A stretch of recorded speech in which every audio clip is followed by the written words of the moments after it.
The Majority Leader. Mr. President, I move to proceed to calendar number 168, H.R. 5371. The clerk will report the motion. Motion to proceed to calendar number 168, H.R. 5371, an act making continuing appropriations and extensions for fiscal year 2026 and for other purposes.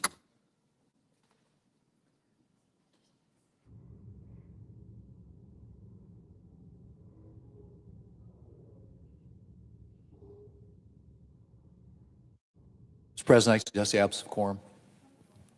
The clerk will call the roll. Ms. Also Brooks.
Lose the midterms and we lose 2028, some in this room are going to prison, myself included.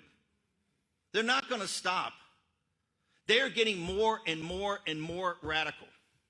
And we have to counter that. And what do we have to counter it with? We have to counter it with more action, more intense action, more urgency. We're burning daylight. If you look across every aspect of this, we have to codify what President Trump has done by executive order. Right? We have to codify. So with the result of Tuesday's elections, Republicans losing horribly, top politicians, advisors on the Republican Party are freaking out. And some have gone so far as to express that they could end up in jail.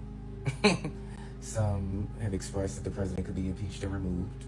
And they realized that they don't have the control that they thought they did.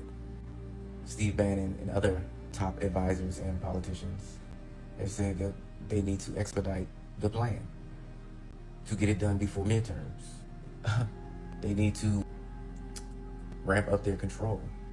But the problem is you already control the House, you control the Senate, you control the White House, the executive branch, and you have the Supreme Court on payroll.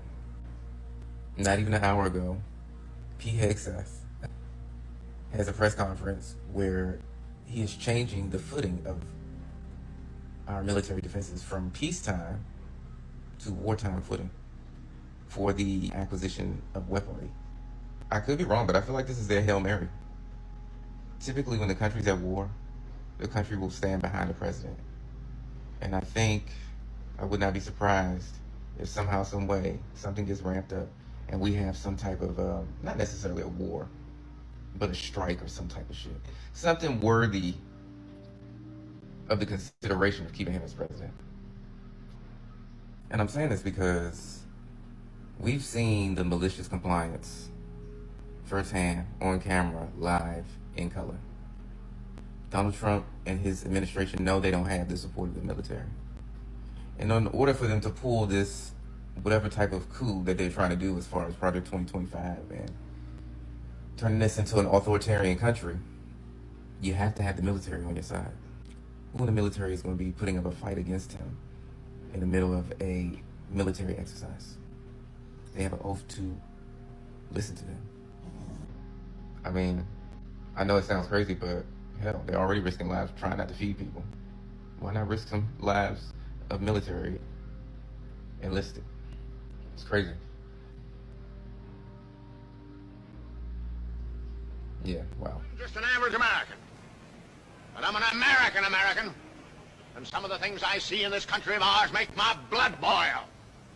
I see people with foreign accents making all the money. I see Negroes holding jobs that belong to me and you. Now I ask you, if we allow this thing to go on, what's going to become of us real Americans? I've heard this kind of talk before, but I never expected to hear it in America. We'll never be able to call this country our own until it's a country without. Without what? Yeah, without what? Without Negroes. Without alien foreigners. Without Catholics. Without Freemasons. You know these people. What's wrong with the Masons? I'm a Mason. Hey, that fellow's talking about me. These are the people who are trying to take over our country. Now you know them.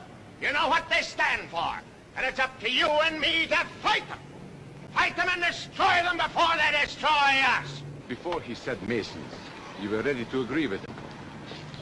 Well, yes, but he was talking about, what about those other people? But in this country, we have no other people. We are American people, all of us. What about you? You aren't American, are you? I was born in Hungary, but now I am an American citizen. And I have seen what this kind of talk can do. I saw it in Berlin. What were you doing there? I was a professor at the university. I heard the same words we have heard today. But I was a fool then. I thought these were crazy people, stupid fanatics. But unfortunately, it was not so. You see, they knew that they were not strong enough to conquer a unified country. So they split Germany into small groups. They used prejudice as a practical weapon to cripple the nation. Of course, that was not easy to do. They had to work hard to do it. You see, we human beings are not born with prejudices. Always they are made for us, made by someone who wants something. Remember that when you hear this kind of talk. Somebody is going to get something out of it, and it isn't going to be Guess you. who's MAGA? Yep. She read one of Trumpy's Truth Socials and said, "Reading this made me feel a deep sense of gratitude. We live in a country where we can freely worship God." What? Do you think that was not the case before? Flattering photos are allowed to be posted of me again. Thanks, POTUS. What? Life cannot just be about solving one miserable problem after another. Okay. Speak, Elon. We're listening. What? What in the Pam Bondi is this bullshit? Being a Trump supporter knowing 80% of your fan base are gay femboys is definitely a choice. I don't expect intelligent political conversation from most rappers, but was silence not an option? And no, this is not about a difference of opinion. Nobody needs your uninformed support for this maniac. This runs directly counter to the political needs of 80% of your fan base. What are you talking about? One of the things I hear all the time is that MAGA has hijacked Christianity. They've used religious culture war issues. They've pulled on deep-seated racial resentments and utilized racial dog whistles in order to unify a voting bloc. And over these past 10 years of Trump, it has melded into a distinct, although repulsive, but a distinct MAGA subculture that has consumed most of white conservative Christianity in America. And a lot of white conservative-leaning Christians that I know feel very trapped by this because they have been so conditioned. I was so conditioned that if you even so much as voice opposition to the Republican platform, then you're not a Christian. And they use these wedge issues as weapons, literal weapons, to draw these people back in. But what they're drawing people into is looking less and less like Jesus by the day. You know, refusing to obey a court order to release food assistance, 40% of which goes to children. And this is a big part of what we address in our documentary, The Sins of Our Fathers, Race, Religion, and the Rise of Trump, because at the very core of it all, there is this 400-year-old racist root. And this may be our very last chance to repent and to pluck it up before we lose everything as a nation. It's Joe from Georgia. Well, chaos in the Republican Party in the White House. After Tuesday's election, Republicans are starting to see the light. Now, Donald Trump is a lame duck president, folks. He can't run again. So those people who want to be reelected in the United States Congress, the Republicans, guess what? Those coattails of Donald Trump, he won't be on the ballot again. They've been cut off. So the MAGA folks, they didn't care really to show up for him, to help in this past Tuesday's election in any of the states, because it was a total Democrat tsunami. But Republicans are coming out saying, we've got to make a change. They've got to publicly disassociate themselves with the president if they want to be reelected next year, because they see the writing on the wall. So there's going to be a lot of changes here in just the next couple of weeks. You're going to see so many Republicans start to drift away from the president because they have elections to run. In less than a year is election day for them. It didn't work out well for not one person that the president endorsed this election. They all lost.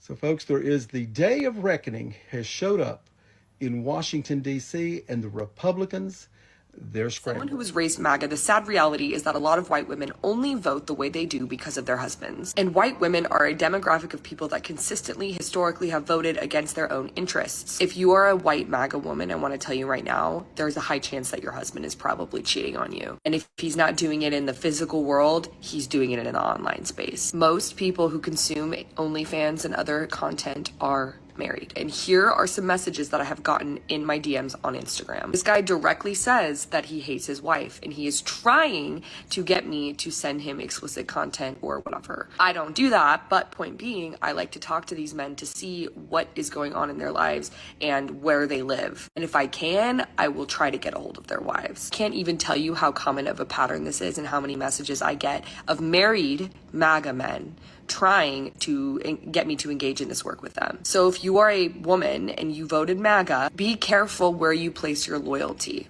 It's always better to think for yourself than relying on him, because look what he's doing behind me. Here's the shebang, guys.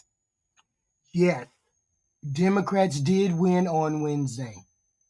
We won in a landslide. But here's the thing. Did you check out the margins of wins? The win is not the win is not the headline. The margins in which people went over to the Democratic Party is the headline. Immigrants, Mexicans, Asians, independents all swung the Democratic way. It has nothing to do with blue people winning in blue states. It has to do with the margins of who came over and voted in the Democratic election. Mexicans, independents, Asians. If this goes the way it's going now, and Trump keeps doing the things that he's doing, we're going to kill them again in 2026 and 2028, because people do not like what this president is doing. And the only person that likes what he's doing is the MAGA base. Everybody else can see the writing on the wall. It's cool. Keep going the same way.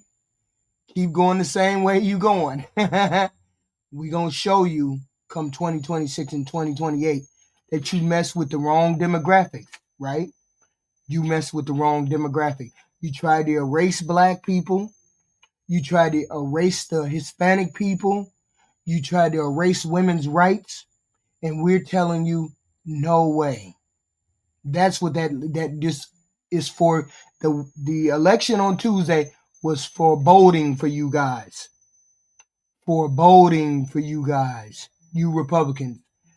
You better turn somewhere. We don't know where, but hey, the wave is going to come again. MAGA, where's all your pride now that you're standing in food bank lines because your SNAP benefits have stopped? MAGA, why aren't you wearing your hats like you did on the campaign trails, preaching about how MAGA is awesome while you're now trying to take handouts from the Democrats who you've been hating on this whole time? MAGA, why are you so quick to hate the immigrants when the fact is I would rather live a short life on my feet with an immigrant than live a long life on my knees next to Mike Johnson, always having to wipe my chin because there's spray tan on it?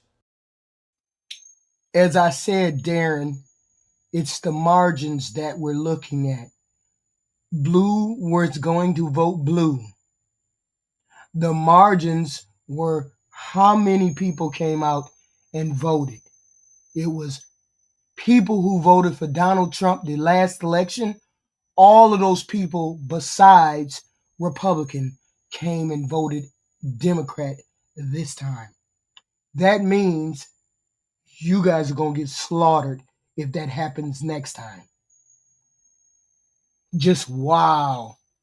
I told y'all they come over here and start they come over here and start talking crazy and then don't listen to none of the information that we giving them. Don't listen. Look at Darren crashing out already. Crashing out already. 1 minute to say something to him and he Why? Problem is,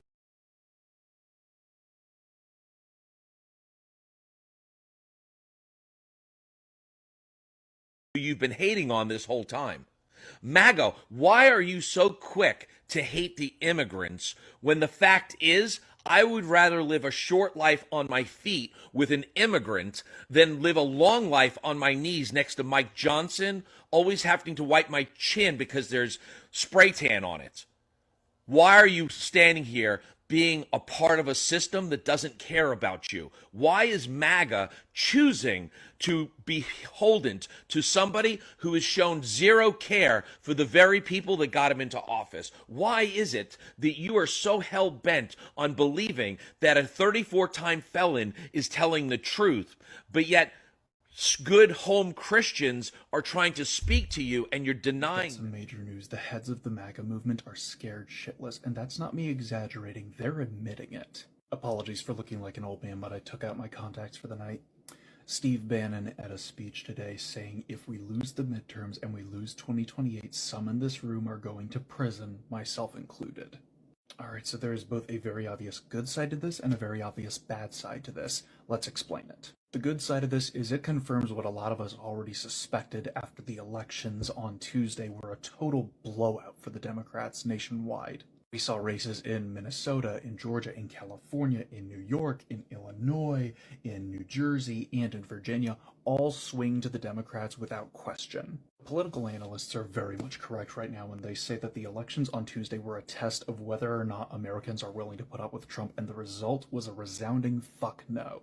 In addition, there were 30 Moms for Liberty elections nationwide. Every single one of them lost their election. And the reason I bring that up is because one of the main events that led to MAGA building up so much power nationwide was Moms for Liberty candidates infiltrating local positions, especially school boards. So to see every single Moms for Liberty candidate either up for election or up for re-election lose their races all at the same time is a huge warning bell.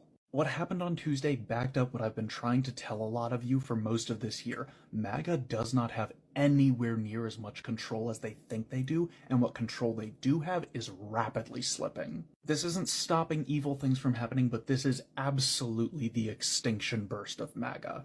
Now, as for the bad news, this is the extinction burst of MAGA. And how an extinction burst manifests is that the ideology which is going extinct suddenly goes through an explosive and hyper-aggressive period of trying to propagate itself as aggressively and offensively as possible. This is the ideological equivalent of a rat knowing that it's in the corner and now it has nothing left to do but bite, claw, and attack as much as it can until it is dead. Which is exactly why Curtis Yarvin talked earlier about needing to flee the country, and why now people like Steve Bannon, Stephen Miller, and Tom Homan are saying we need to get all of our goals done really, really fast right now. We need to ramp up how fast we're getting these things done. What this means is that MAGA knows after the elections on Tuesday that if they do not get everything they need to done by the midterms next year, then their ideology is dead beyond saving. Which is precisely why Steve Bannon said, hey, we're going to be going to prison if we don't win the midterms.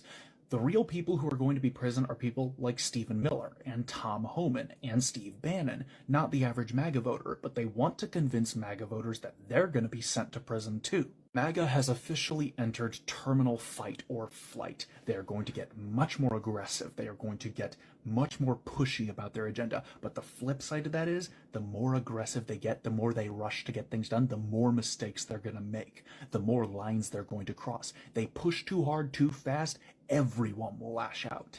And I strongly suspect that if the midterms go the way that I believe they're going to go next year, we are going to see Donald Trump, Tom Homan, Steve Bannon, Steve Miller, and J.D. Vance fleeing the country, because all of them know what's coming to them the second the actual rule of law is restored.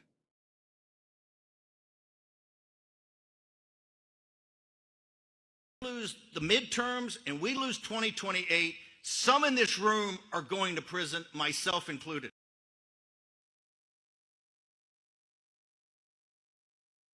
While grocery shopping at Walmart in Marion, Iowa, was left with no groceries for her family when she found out at the cash register that her food stamps were not on her debit card. That kind of uncertainty has real-world impacts. The realization brought this constituent to tears, it was reported to me. No, these are not my ideas. I'm sorry, Spencer. These are not my ideas. These are you all's ideas coming back to bite you in the ass. Has nothing to do with me. I'm just presenting the evidence. Steve Bannon said it himself. Why y'all don't believe him? I don't know. If we win the midterms and we win 2028, a lot of the people that are in the administration right now are going to go to prison. That's what y'all don't get. The shit that they are doing is illegal. You all don't understand that it's illegal. Every time you hear a Democrat say they crossed the line, they crossed they crossed the Constitution, they did X, Y, and Z. I'm not saying it. Steve Bannon. You guys act like you didn't hear what he just said. He said, if they win, let me do it again. Cause see, you don't understand. You want to say it's my idea? These ain't my ideas. I ain't said nothing to it. I ain't said nothing to it. Lose the midterms and we lose 2028, some in this room are going to prison, myself included. They're not going to stop. They are getting more and more and more radical. And you know why you know why we aren't going to stop? You know why the Democrats are not going to stop this time? Because look what happened this time. We stopped prosecuting Donald Trump. We waited to prosecute him. And then it was too late to really get any cases, and the cases had to be dropped. We ain't stopping with the people that are in the White House now. From here on out, we ain't taking no prisoners. We ain't taking no prisoners. Democrats ain't taking no prisoners. Just like Donald Trump keeps trying to prosecute people on our side, we ain't stopping either. We got plenty of them. Cash Patel, Bon Jovi, Gino, Noam, all of those things, okay? All of those people are going to go to prison. All of those people. No, I'm not. You know it's true. Don't be mad at me because the truth hurt. Don't be mad at me. Shit. I'm just reporting the truth. I know that they're going to go to prison. I know that they are. As long as we prosecute them, they going to prison. And why wouldn't you go into tears? Let's just take a moment to think about how you would feel coming home empty-handed from the grocery store and the stress it inflicts on families. Perhaps your kids are crying because they're hungry. Young farmers can't get their loan money from the Department of Agriculture during this government shutdown. And these young farmers are already in an ag economy that's underwater. How are they going to keep their business going?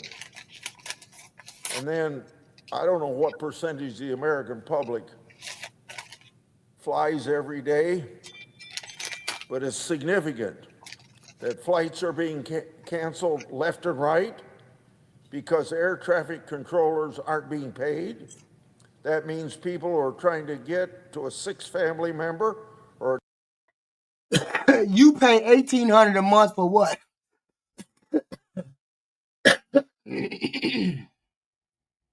you pay $1,800 a month for what?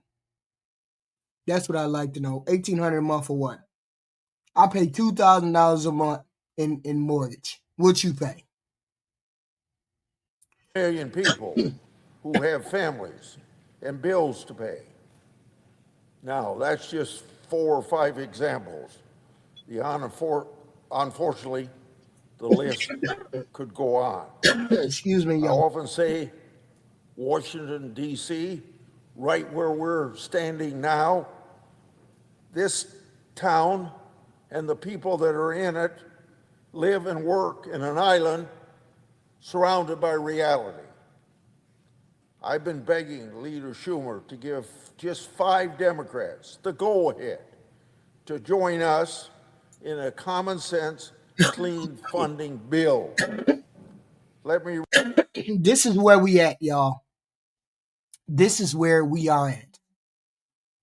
The Democrats shut this whole CR down. The Democrats did it. The Democrats were responsible for shutting down these negotiations because they wanted to make sure we got health care. Our health care stuff didn't go up. We got Medicaid back online. All of these things. The Democrats own the fact that they shut this government down. Democrats own that. But what I can't get past is one thing. Even though the Democrats shut it down, why is it that the Republicans went to court 2 times not to pay out food stamps? Why did the Republicans go to court 2 times so they wouldn't have to pay out food stamps? This is what I don't understand. True enough, the government got shut down by Democrats. Democrats said we ain't signing nothing. True enough. But why is it that the Republicans went to court? They went out of their way, prepared paperwork, prepared a lie, prepared a whole defense in order not to give poor people their food.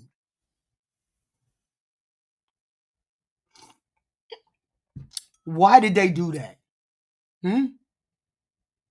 They did that because they don't want to give people their food stamps. They don't want to give people the Medicaid. They do not want to open the government to help people. Shut your ass up, Debbie.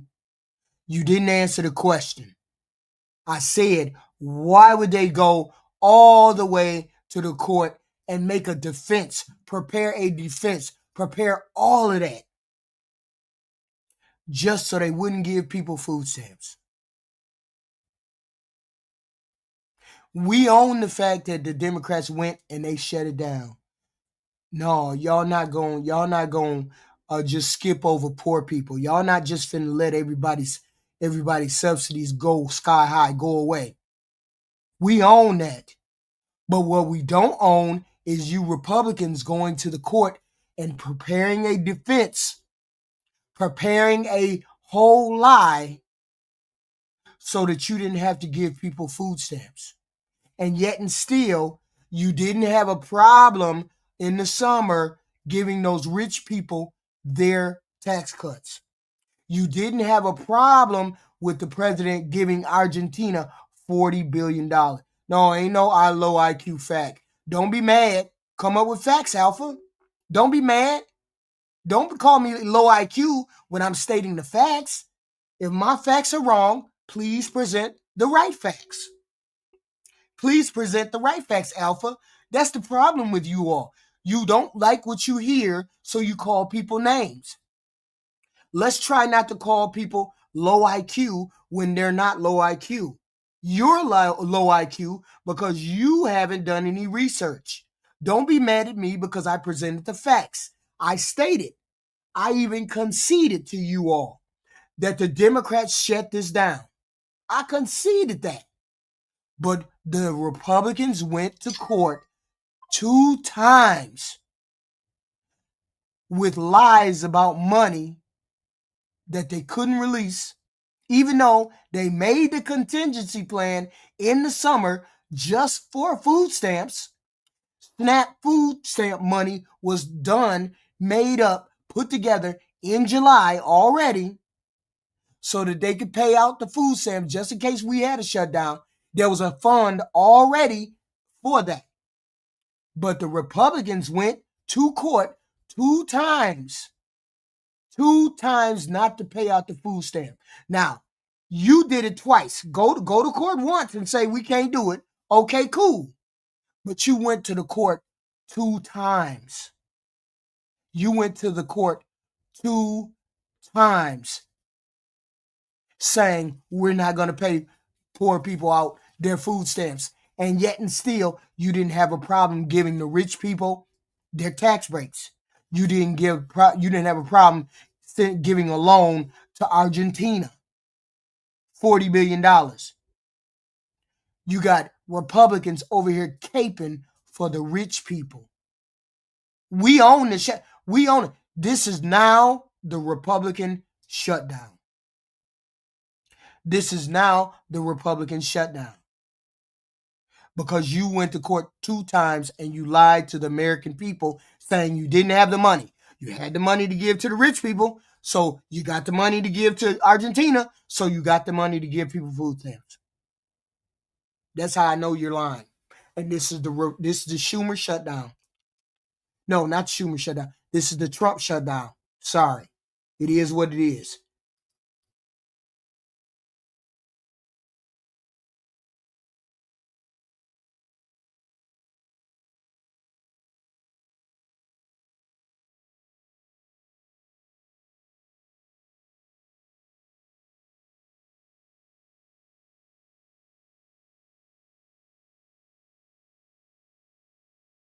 Last night was a disaster. It was an electoral blowout.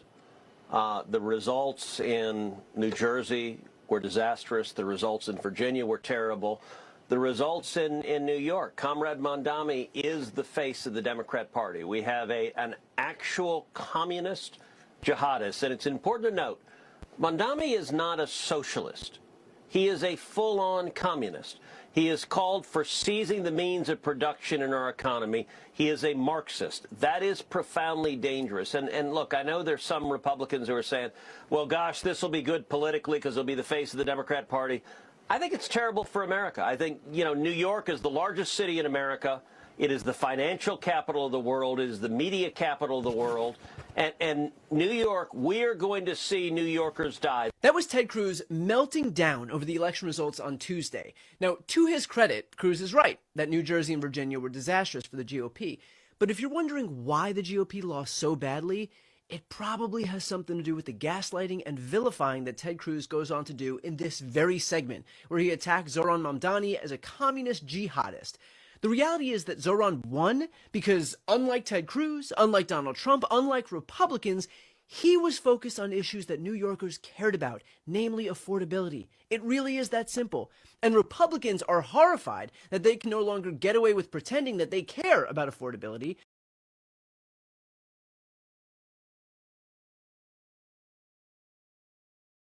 Don't hate, Mr. Dukaka. You just mad. Take the L, reflect, and keep moving. Don't call people names. Bring proof. Bring proof. Bring proof that this is trash. while they watch prices surge as the result of Trump's trade war, and they all collectively refuse to grow enough of a spine to stand up to him, and now they're watching Democrats run on the same issue and succeed. The only difference is that while Republicans were clearly full of shit while they peddled it in the campaign trail, Mamdani seems to have every intention in the world of actually keeping his word. In fact, I spoke with him about that exact point. Here's what he had to say. They're terrified of the prospect of us actually delivering on the same message that they ran on, because it would show in such stark contrast what they do with power and what we do with power, right? This is a president who ran on cheaper groceries, who's now spending $300 million to remodel a White House ballroom, the same amount of money that could give SNAP benefits to 100,000 New Yorkers. So the contrast is one that would be too great for them to bear. And that's what we have the opportunity to show, is that we don't just diagnose the affordability crisis in the lives of working class New Yorkers, we also deliver on that same crisis. Now, I can see why Ted Cruz is so upset. God forbid someone actually looks out for working class people beyond just saying it during the campaign trail and then building themselves a $350 million ballroom instead. But Ted Cruz goes on. But number two, look, last night should be a warning sign. It should be a warning sign to Republicans across this country.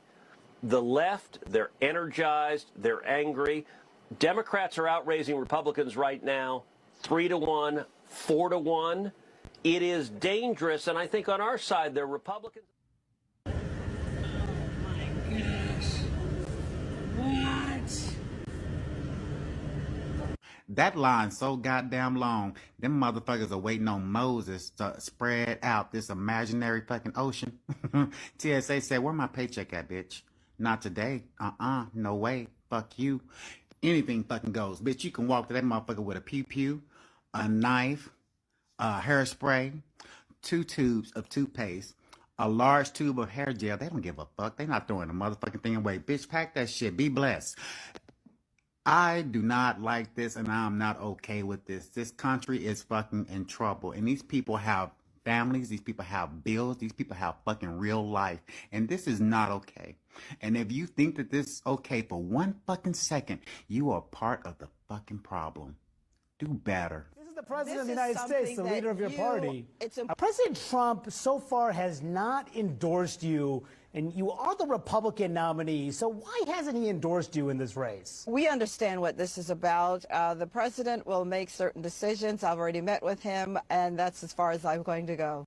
Yeah, because in the other marquee race this fall, the New Jersey governor's race, the president was quick to endorse the Republican candidate there, Jack Ciattarelli. You said you've spoken to the president. What did he say to you when you asked him for his support? Yeah, I'm not going to talk to you about things that the president and I have spoken about. You had been critical of the president in the past. In 2022, you said this as he was gearing up for a third run for the White House. Just listen to this first. I want you to listen to this first. Is this what you're going to keep talking about? Well, I want you to. I thought we were going to talk about the issues that are important to the voters. I'm talking about the education choices that parents we can get into that. We can get to that in a second. I thought you wanted to talk about the. Hold on. Yeah, we can talk about this. I just want you to respond. This is the president of the United States, the leader of your party. It's important to you, but the people hold on. The viewers need to know what you said in the past. See, I get it. I get why a lot of y'all are saying I didn't vote for this. You're acting like this because the first time around, the first time he was president, we still had somewhat of a functioning democracy. Those checks and balances that you've gotten so used to, that you just figured worked automatically, that did not rely on the individuals who you cast your vote for honoring that vote and truly standing up for you. You never in your wildest dreams thought that they would all get broken. But you did vote for him.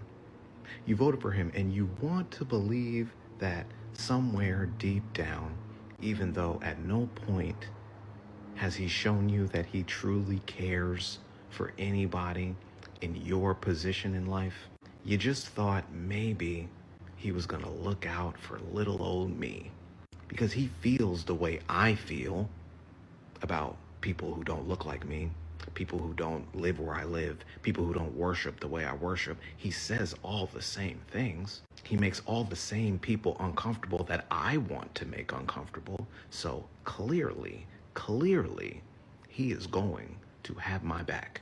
But every day, he is showing you that he does not have your back. Every day, he is showing you that you mean less to him than the people that he wants to antagonize every single day. But you can't stomach the fact that you've been had.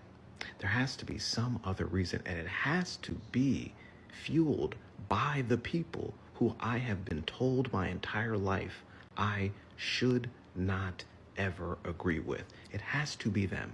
But every time you go looking for evidence that it's them, you find out it's him. Every time you go looking for evidence that it's somebody that you don't like, you find out it's somebody from your own community.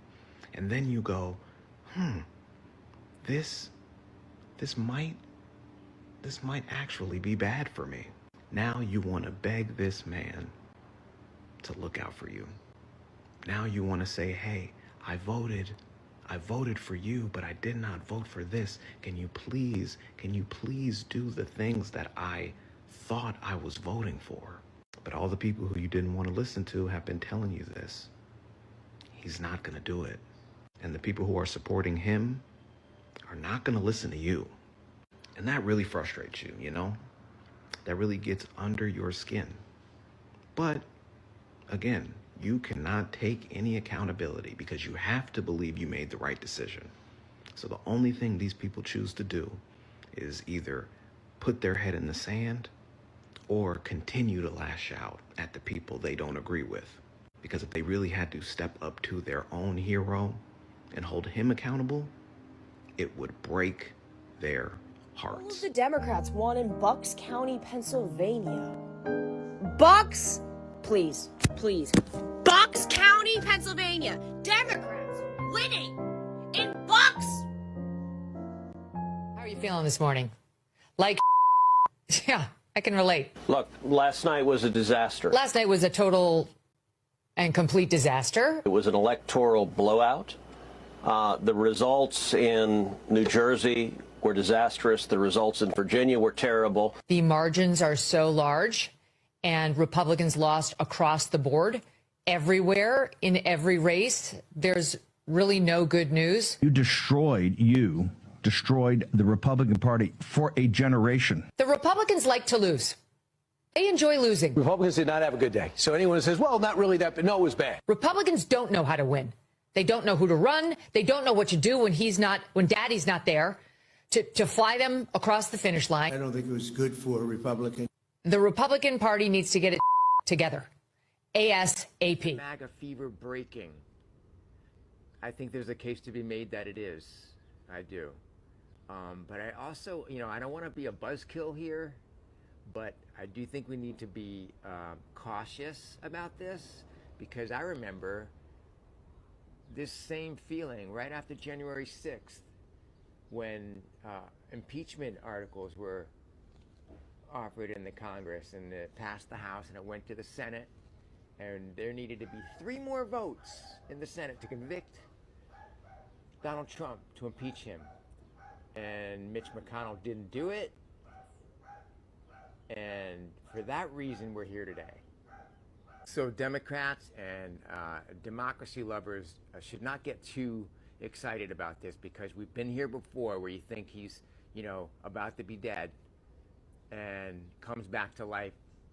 It looks like the MAGA fever might be breaking. There actually appears to be a split in MAGA right now, and the Heritage Foundation and Tucker Carlson platforming Nick Fuentes, and half of the MAGA elite are not on board with this. Nick Fuentes is a Holocaust denier, rabid anti-Semite.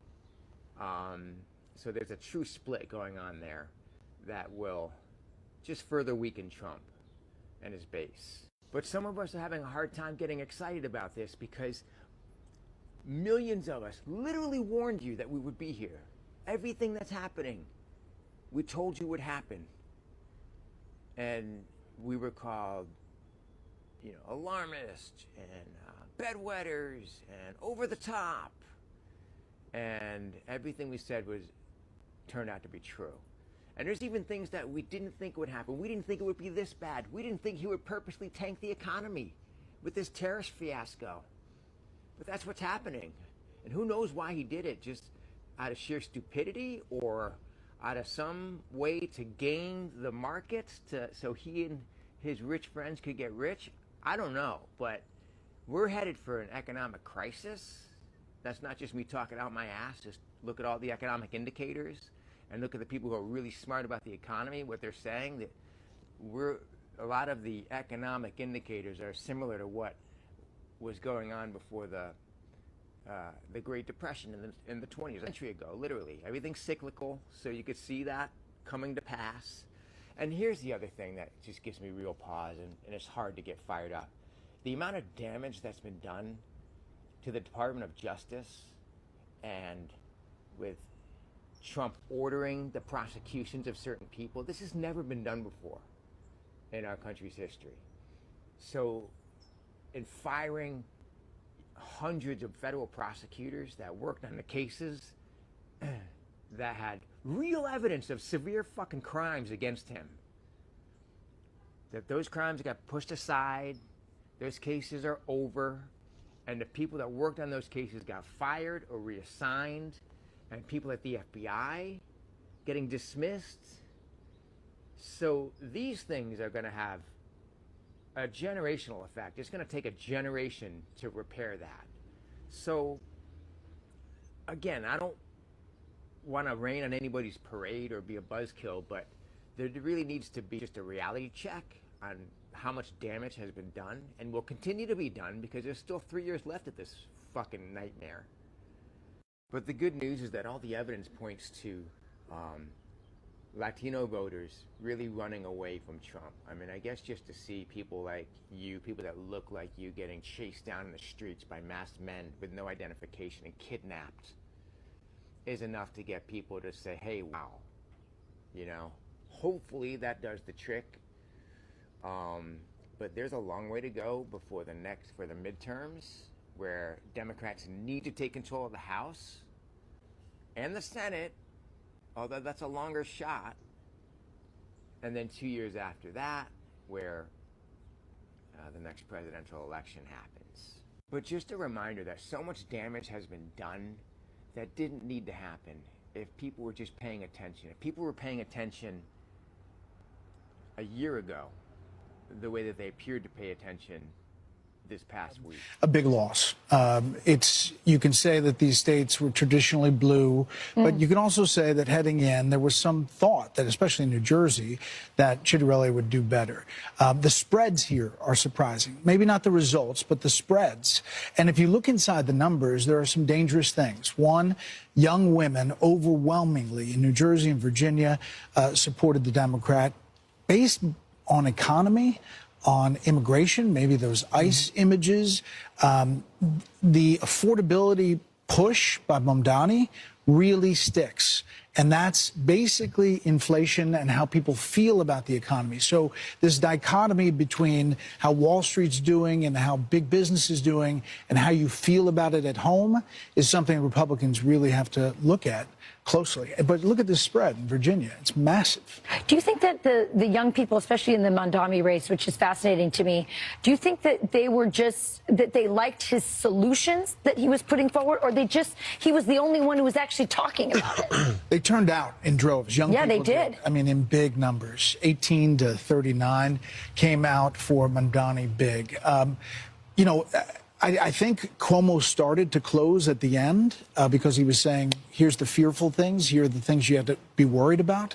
But he was such a bad candidate at the beginning, it seemed like it was too late. What about the two things? What about the Hispanic vote? And what about the Hispanic vote as well as the female vote going to Democrats without abortion really being front and center? For the longest time, people thought, well, that was the reason, Republicans are vulnerable because the pro-life movement, perhaps women were rallying against that. But that wasn't an issue. No, it really seems like it's economy. It really seems like it's how they feel, groceries, shopping, and how affordability. There is some other, there's a Trump factor here. He is right to say he was not on the ballot, and when he's not, it doesn't produce the same emotion, but it does produce emotion on the other side. That Virginia was going to do very well. I didn't think the candidate, didn't really have my support, my big support. Is that why you didn't really endorse her? I didn't endorse her, no, I didn't. I mean, my endorsement means a lot to me. It was good for Republicans. I don't think it was good. I'm not sure it was good for anybody. We just saw President Trump on camera for the first time since Democrats had major victories in Tuesday night's elections, and he was clearly frustrated this morning as he was in a room filled with Senate Republicans as the president said it's time for his party to have a talk. And it's time to have a really good talk. But I thought we'd have a discussion after the press leaves about what last night represented and what we should do about it, and also about the shutdown and how that relates to last night. And he railed against his party for not yet eliminating the filibuster to bring the government shutdown to an end. As the Senate Majority Leader John Thune was seated just a few feet away from the president, he stood at a lectern inside the state dining room here at the White House and called on his party to eliminate the filibuster today. It's time for Republicans to do what they have to do, and that's terminate the filibuster. It's the only way you can do it. And if you don't terminate the filibuster, you'll be in bad shape. That is something that John Thune has said he does not believe there are the votes for in the Senate, and that many of those Republican senators who were in that room say they do not feel is the right next step here. However, the president said that he believes if Republicans don't eliminate the filibuster, then Senate Democrats will take the opportunity to do so the next time they're in the majority. The president called on his party to pass several different kinds of legislation, including when it comes to requiring voter ID in elections, and railed against Democrats, likening them to kamikazes and saying that he does not believe just because Tuesday's elections are over that they are going to be willing to end this government shutdown. Mr. President, you sound very frustrated by last night's election. He didn't take shouted questions at the end as he was about to sit in there and have that talk he said Republicans needed to have. Yeah, the whole point is when you have a shellacking like that, you need to self-reflect. You need to self-reflect. And this is where we're at. Are they self-reflecting? Donald Trump done did so much damage. Donald Trump has done so much damage. And people don't seem to, MAGA is never going to admit that. But you just have to look at the fighting that has been going on in the Republican Party on the side of Republicans, right? You've got Nick Fuentes, Candace Owens, and you got maybe Tucker Carlson, maybe I don't know who on one side. Then you have other people on the other side. You have a fracture of the party, like 3 different sides. Wonder why? Because the message that Donald Trump is putting out there isn't working. It doesn't work. Nobody likes that hate. See, people kept looking at me or saying to me, why do you keep calling people zombies and you keep doing that?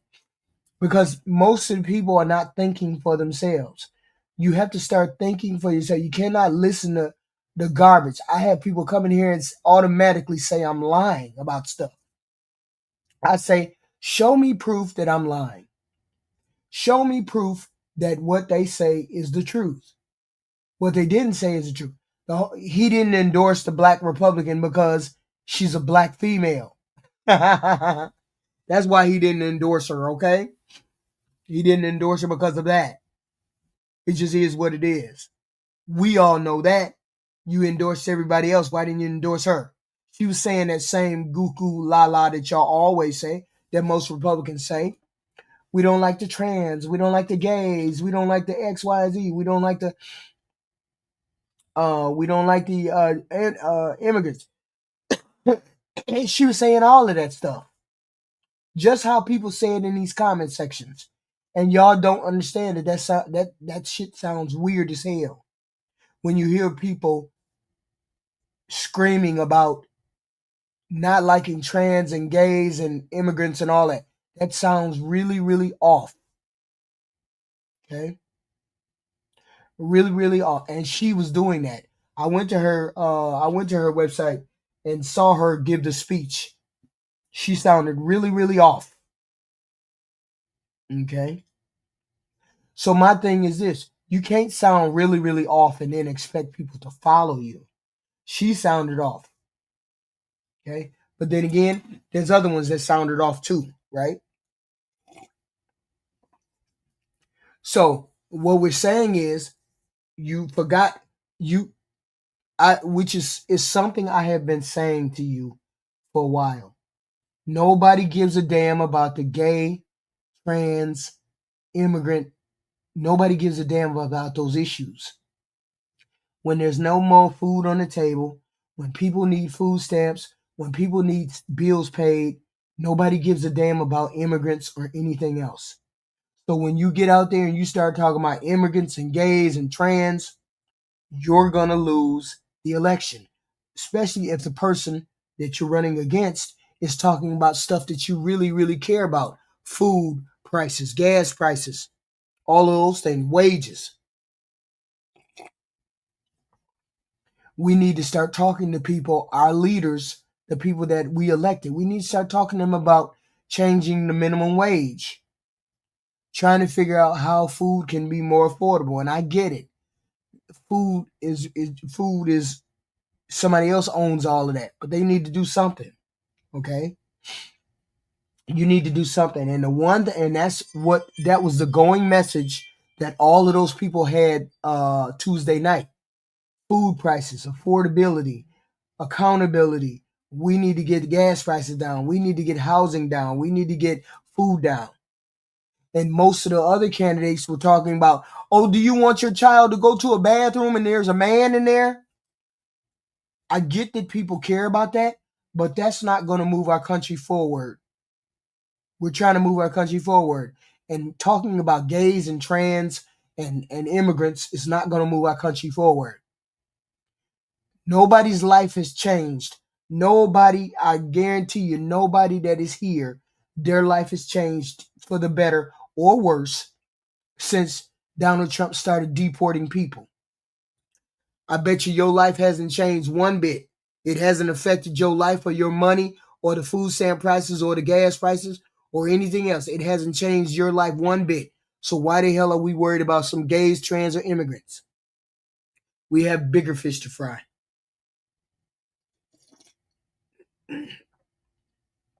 You all please hit the like and the share button, subscribe button, please and thank you. We over here talking about fact. Yes. And the whole point is we need to get on the same page because we know that the people in Washington only care about rich people. We know that. So we need to get our poor people on time. Don't come over here caping for rich people. When I mean cape for rich people, I mean don't come over here talking about lazy people need to get off their ass and get a job. That's caping for rich people. To me, that's caping for rich people. Okay? We are supposed to be trying to get us a candidate that works for us, not a candidate that works for the rich. A candidate that works for us. Okay?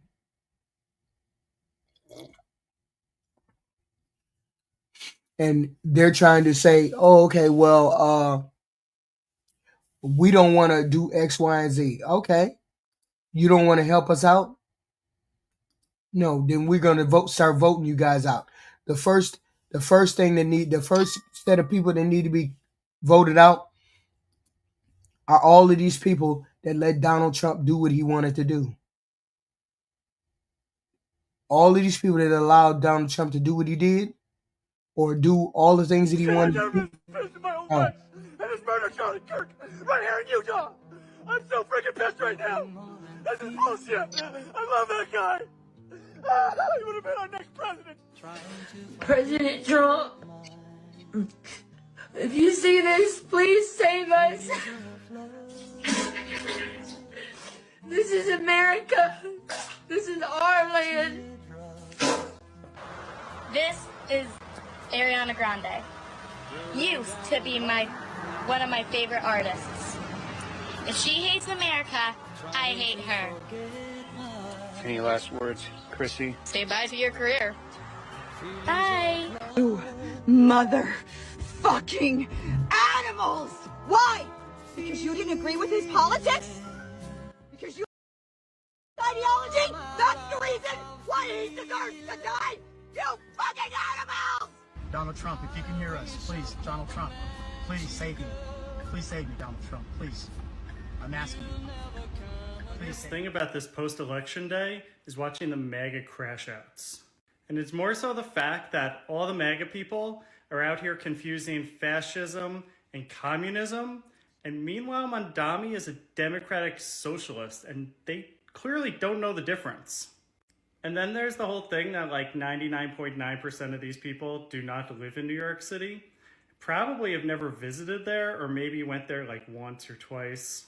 And they're like, no, it's such a hellhole, and now it's gonna get even worse because of communism. No, fascism. I don't know the definitions of words. Finally said the quiet part out loud. To a room full of criminals, he laid it bare. If Democrats win in the 2026 midterms and the general election in 2028, he and his cronies are going to prison. It's a confession. It is an admission that they have known all along that they are not political operatives. They are a criminal enterprise that has been breaking law after law after law and counting on power to be their get out of jail free cards. But what we are witnessing is the extinction burst of MAGA. I saw a creator this morning who put it perfectly. These people are going to ramp up every crazy antic that they have left. They are hemorrhaging followers. Their agenda is wildly unpopular, but they do not care. They're not trying to win over anyone new. Their entire mission is Project 2025, a blueprint for authoritarian rule. They will stop at nothing to see it through. They will continue to find new, creative, and dangerous ways to destroy democracy because they are no longer interested in gaining new followers. That's why Dumpty, after a feeble attempt to pretend he cared about affordability, immediately said, fuck that, because it's a lie. He cares about 4 things and 4 things only. Number 1, keeping the JE files buried to protect himself and his pedophile buddies. Number 2, protecting himself from the mountain of legal consequences he deserves. Number 3, enriching himself and his criminal family. And lastly, remaining loyal to Bibi Yahoo and Putin. That's their entire agenda. That's it. But here's some hope. The MAGA bubble is about to pop. Dumpty himself is on the cusp of collapse. We are watching daily a man in precipitous, rapid decline. His health is failing. His mental clarity, gone. He falls asleep during his own events, including his own military parade. This is happening more and more. He rambles on about tangents that have nothing to do of what was asked by reporters. He rage posts all night long while he's sundowning, and his brain, ailed, which is clearly by dementia, cannot absorb new relevant information. That's why he's always reverting to talking about 2020, Biden, Obama, some fictional glorious past. It's all his dying mind can cling to. So hang on, everyone. The fight is not over. They're going to be more dangerous now than ever. But I think for the first time in a very long time, we can remain cautiously optimistic that this will come to an end. We can start to see the horizon. And on that horizon is the promise of legal and karmic recourse for every single person in this criminal regime. Their time is running out. Let's make sure we're the ones that turn the clock. I find it hilarious that y'all motherfuckers, especially the MAGA, be tripping and caring too much shit about Zoran Mamdani, aka the new mayor-elect of New York, being a democratic socialist. However, y'all motherfuckers ain't tripping about the president of the United States being a fucking fascist, a racist, a xenophobic, a homophobic, a sexual predator, a rapist, a convicted felon, and a fucking pedophile. All of those are exactly what Andrew Cuomo himself is. And yet somehow 41% of New Yorkers are okay with it and voted for fucking Andrew Cuomo. Wow. The United States is already a democratic socialist country. Socialism is already here and everybody benefits from it every single day. So next time you hear an uneducated MAGA person scream and yell about socialism, ask them if they've ever heard of a police department. That's a socialist program. Fire department, socialism. Small Business Administration that hands out business loans so small businesses can compete, socialism. Medicare and Medicaid, socialist programs. The Social Security program, socialism. FHA loans so people can afford mortgages, socialism. The K through 12 public education system, socialist. State-run colleges, socialist. The program that builds roads and bridges and fills potholes and makes sidewalks, socialism. Garbage collection, socialism. United States Postal Service, socialism. When you get unemployment benefits when you lose your job from the state, socialism. What are you guys talking about? Socialism is all over the place, and we're working just fine with it. As a matter of fact, without it, how many people would be screwed? Without your unemployment benefits right now, you would be screwed. Without the SNAP program, we're already seeing that a lot of people are screwed. That's all socialism. There's nothing wrong with democratic socialist programs. Mamdani in New York City just wants to make sure everybody can afford groceries and can ride public transportation so they can get to work to continue to contribute to our economy. Relax. Relax. Socialism is okay. It's already here. Calm down. Dude, the amount of angry maggots who have been blasting my DMs for the last week is fucking gold. Like, they'll say something and then quickly block me. You're a liberal lunatic, blocked. You're fat and ugly, eat a salad, blocked. Like, bro, I ran 3 miles yesterday. Have you ever done that? And you know what I say to them every single time? Okay, have a nice day.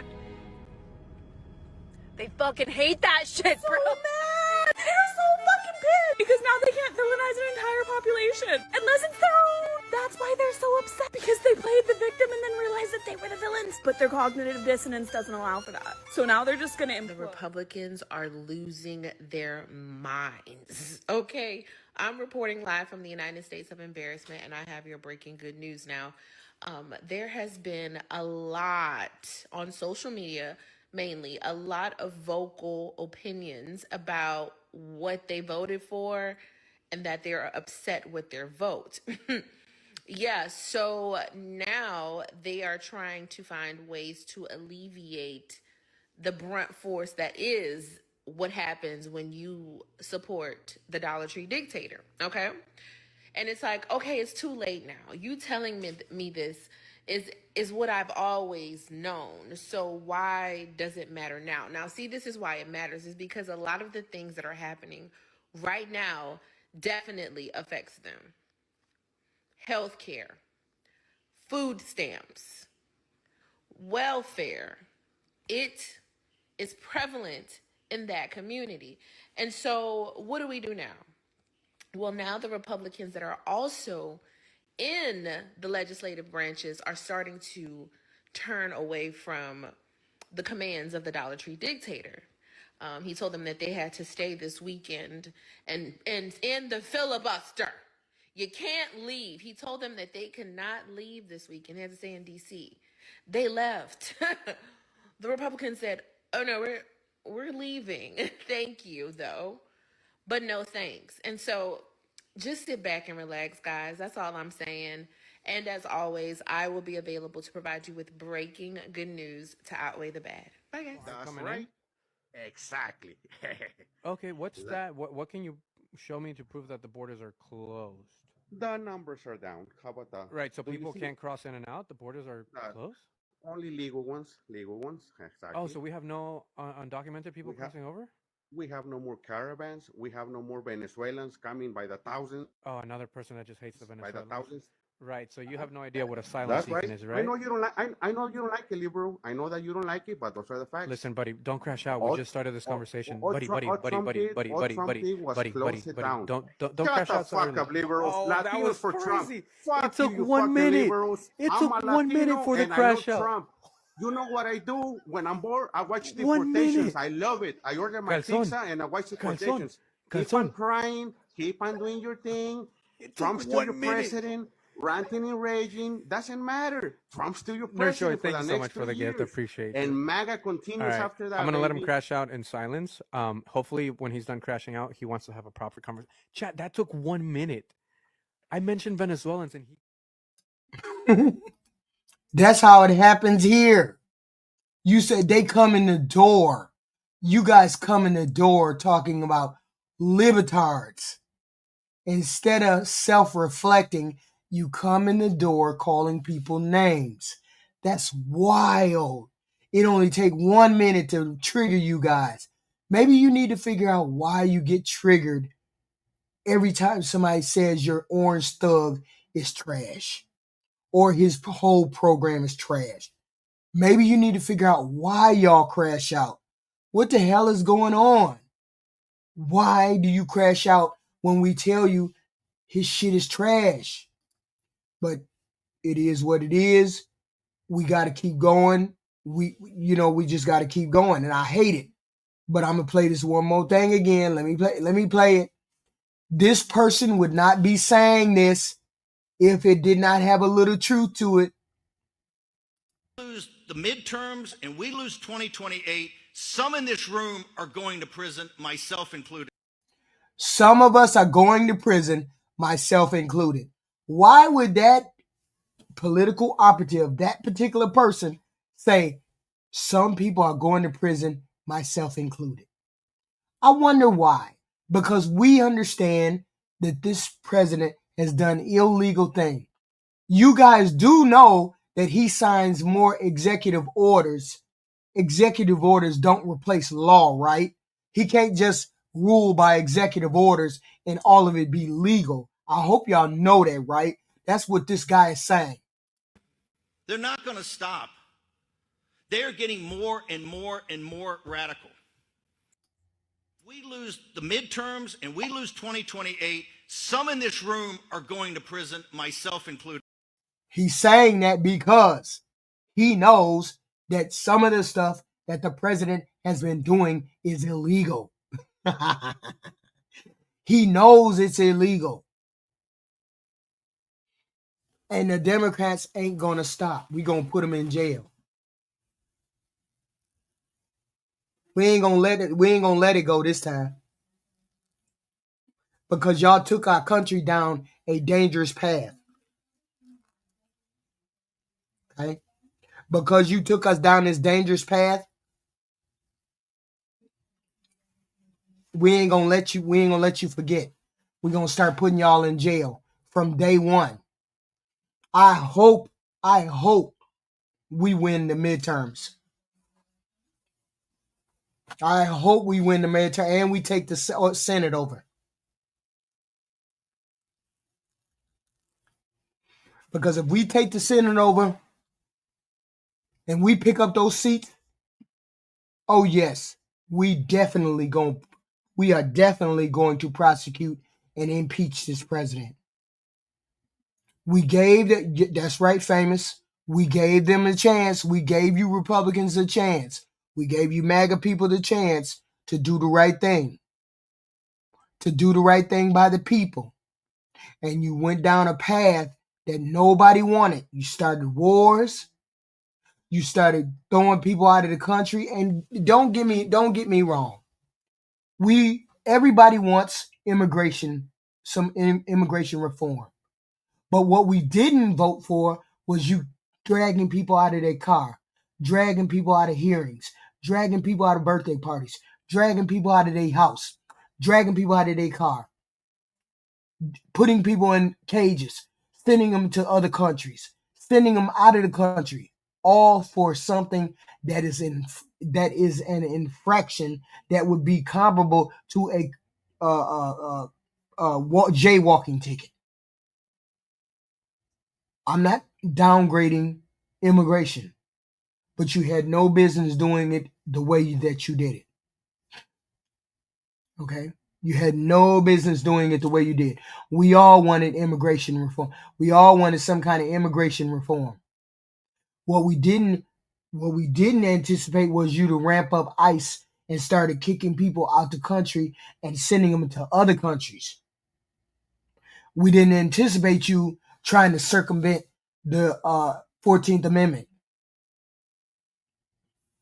Okay? We didn't anticipate you getting in power and started erasing museums, statues, the White House, tearing down the White House. We didn't anticipate you doing all of those things. You did too much. And the MAGAs and the Republicans stood by and let you do it. For the people who stood by and let him do it, you can go to jail too, right along with him. Personally, I don't think he's going to last this whole 4 years, but that's just me. Okay? But all of that immunity that he had, all of the immunity that he had doesn't cover the rest of his crew. It doesn't cover the rest of that his every person that he worked with. It doesn't cover those people. Lose the midterms and we lose 2028, some in this room are going to prison, myself included. They're not going to stop. They are getting more and more and more radical. And we have to counter that. And what do we have to counter it with? We have to counter it with more action, more intense action, more urgency. We're burning daylight. I didn't say that. That is one of the team. That is one of the Republicans, high Republicans up in the Trump administration. He's saying if the Republicans and MAGA lose 2026 and 2028, lose the White House, some of them are going to prison. And you should. And a lot of them should. But see, when greed and power catch a hold of you, certain things are not illegal to you. Certain things don't occur to you to be illegal. Okay? All of those things that you hear about Donald Trump doing, those things are done by executive order. Those are not done by Congress, which means they might be illegal. And we're saying as Democrats, we ain't letting it go because we need to have an understanding about how our country is supposed to be run. Our country is supposed to be run not through a dictatorship, not through what's going on right now, but a democracy where you're supposed to present what you want to do as the president to Congress and then let Congress make the decision. Tariffs have never been what the president is supposed to develop. Tariffs are always supposed to be done by Congress. This president decided that he was going to bypass Congress and write an EO, an executive order. He can't do that. That's illegal. That's the problem. The president has done illegal acts. He has said, let's do these illegal acts. And people have hurried to carry out his bidding. And those people who have hurried to carry out his bidding are going to go to jail. This is what Steve Bannon is saying. All of those people that have done Donald Trump's bidding are going to go to jail. Lose the midterms and we lose 2028, some in this room are going to prison, myself included. He's not playing. These are facts. This is a Trump administration person. He's saying, we fucked up, but we need to keep these people out of power because otherwise we're going to go to jail. It's too late. Listen to the facts. Xi of China decided to send a message to the people of the United States, and the message was loud and clear. Your president is an idiot. Xi humiliated Trump not just once, but twice. And Trump being Trump, he was too stupid to even notice. I'm going to show two clips because, in point of fact, what Xi did was two different things. Tear away at the myth of Trump and expose him as a liar. Either of these are humiliating enough, but to do both in one visit, that is just an abject trouncing and shows that when it comes to dealing with powerful leaders, Trump and his clown car cabinet are way, way out of their league. And here's the other tactical element of what Xi did. He humiliated Trump on neutral ground. It's one thing to exert the upper hand when you're on your home turf, where you can control everything about staging and choreography. But to play Trump like a yo-yo on a string on foreign ground, that is what real power looks like. So watch the first time Xi humiliates Trump and pay close attention to their facial expressions. Talk about power differential. Hello, everyone.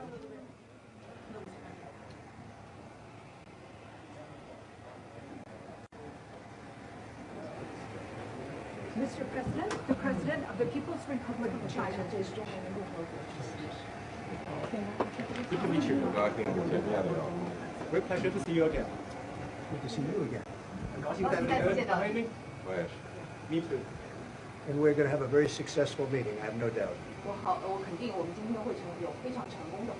But he's a very tough negotiator. That's not good. Don't do that. Don't come in the door and you don't have any proof of what you're saying. Don't do that. Okay? Samuelson, don't do that. Okay? Don't come in here saying we're wrong and we're just presenting the facts. Don't come in there and do that. You and your feelings. Get out of your feelings.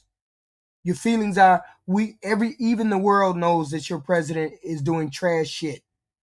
Don't do that. Don't come over here and say you're brainwashed. You don't see any other side but your own. You're the one that's brainwashed. It's called being a zombie. Okay? We know each other well. Mr. President, do you plan to sign a trade deal today? Could be. I think we'll have a great understanding. We have a great relationship. We've always had a great relationship. I'm just presenting evidence, Samuel. It's up to you to decipher the truth. That's the whole point. Decipher the truth. I don't know what you listened to, but you're not presenting facts. You're just in here talking about we're bullshitting.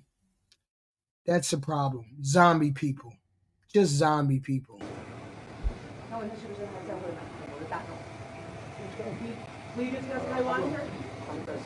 Wow, Trump looks like the 8th grade water boy running up to the senior defensive end during the post-victory press conference and saying, but I really helped win the game, right? I mean, without that water at key moments, you guys would have been cooked. And note Xi's body language and facial expression. It all says one thing. I don't even remotely respect you. Xi refuses to engage or acknowledge Trump, letting the whole world know that the myth of Trump as some powerful negotiator or great respected leader is just a ridiculous fallacy. That Trump doesn't even belong on the same stage as Xi. Meanwhile, Trump is desperate but clueless. And if that's not humiliating enough, Xi found a moment to just call Trump out as being a liar.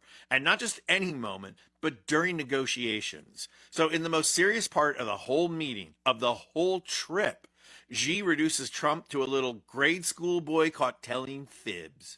Loves the poorly educated. He said so himself. I mean, it'd be interesting if you could show me that. Isn't it funny that you use a quote to try to prove a point, but yet you actually prove the opposite point, that you're the poorly educated one and that you do absolutely zero research whatsoever?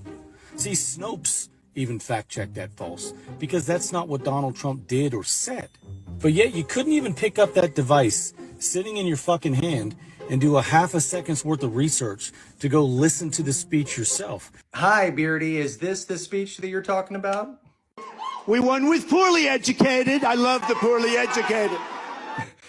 You know, Beardy, it's absolutely adorable the way you guys project your deepest insecurities onto other people. But unlike you, I did do half a second's worth of research. And guess what I found, Beardy? Turns out that the clip that we all just watched is real. The quote is true. I don't know who told you that Snopes said that this quote was false. I'm guessing you heard that from some other poorly educated person. And Beardy, I understand why Trump supporters are mad all the time. Not only are you guys embarrassingly wrong about literally everything, but also I can't imagine the lack of self-respect that someone must have for themselves to continually fall for Trump's bullshit over and over again. Beardy, whether it's locking up Hillary Clinton or a big beautiful golden wall or $5,000 Doge checks or free IVF or tariff rebate checks, no matter the fake promise that Trump makes to his fans, you guys fall for it every single time. And that is why Trump says that he loves the poorly educated, because frankly, without an army of uneducated people sitting in their car ranting about shit that they've never looked into, he would not be standing where he is right now. And Trump knows this. Trump knows that smart people don't like him. Another real quote. Sorry, Beardy. Trump knows this, and that's why he's so thankful to his uneducated fans. Anyway, Beardy, if I were you, I would take your own advice and try doing half a second's worth of research before you run out to your car and open up that bird's nest and start squawking. Okay? Or keep talking. Keep embarrassing yourself. Either way. Either way. All right, Beardy, till next time. Good luck. All of us who could see the truth and the agenda We knew that this would happen. And as sad as it is, it has to happen this way for people to finally wake up and snap out of it. I'm starting to see videos like the one I'm about to share now, just a snippet of Trump supporters who now regret their decision because they see, they are feeling and experiencing just how real the repercussions are, just how real the consequences are of their choices. This is so crazy that we voted for Trump. We trust him with the word that he promised us Latinos. This is crazy that starting next week, multiple cities will be hitting immigration. That is so crazy that multiple people are scared to go to work. Where I work at, a lot of Latinos did not go to work. And that's crazy because we have a living too. That video was really sad to watch. But this has to happen this way. Because there are people in life that you will see that you keep telling them things over and over and over again, and they just don't see it.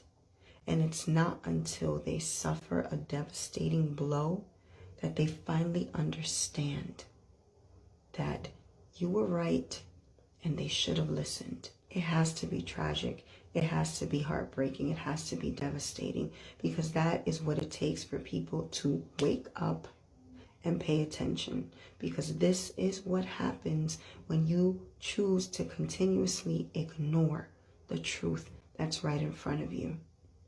This is what happens. And I pray for everyone affected, everyone involved, and no one can say that they won't be affected. We just had immigration pull up in a restaurant in Newark, New Jersey, and not just go after 3 undocumented people in that restaurant, but also citizens.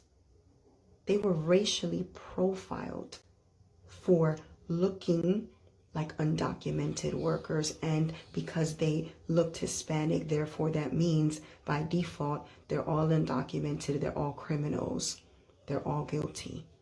But amongst them was a United States Puerto Rican veteran. And I'm sure a lot of you have seen this news and different videos by different people being spread all across social media, because it was disgusting. And people don't realize that these decisions that the clown in the White House is making, these executive orders concerning immigration, even those uppity Latinos that voted for Trump that said, well, that's not me, that's them, I'm not like them. Guess what? You just might find yourself in a situation where you are targeted and you end up being detained, or you end up being taken into custody, and you have to prove who you are. You may just end up getting humiliated. But the reality is that when people come together under a strong delusion to put a clown like Donald Trump in the White House in power, these are the things that take place. People are not understanding like how deep and how spiritual all of this is. Trump and his administration, they're going after people's futures. That's what people are not seeing.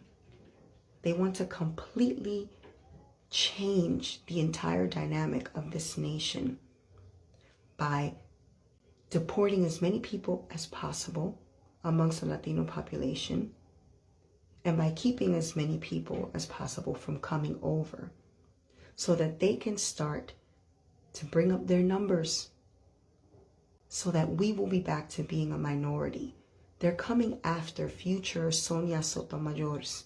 They're coming after future AOCs. They're coming for it. That is what they are coming for. People need to pay attention. People need to wake up, snap out of it. You have a group of people that completely missed it.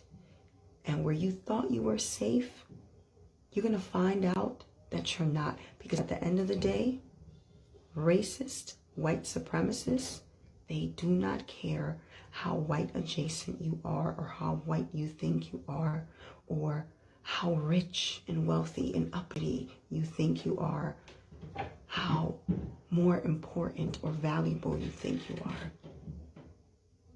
Pay attention to the agenda because it's real. Pay attention.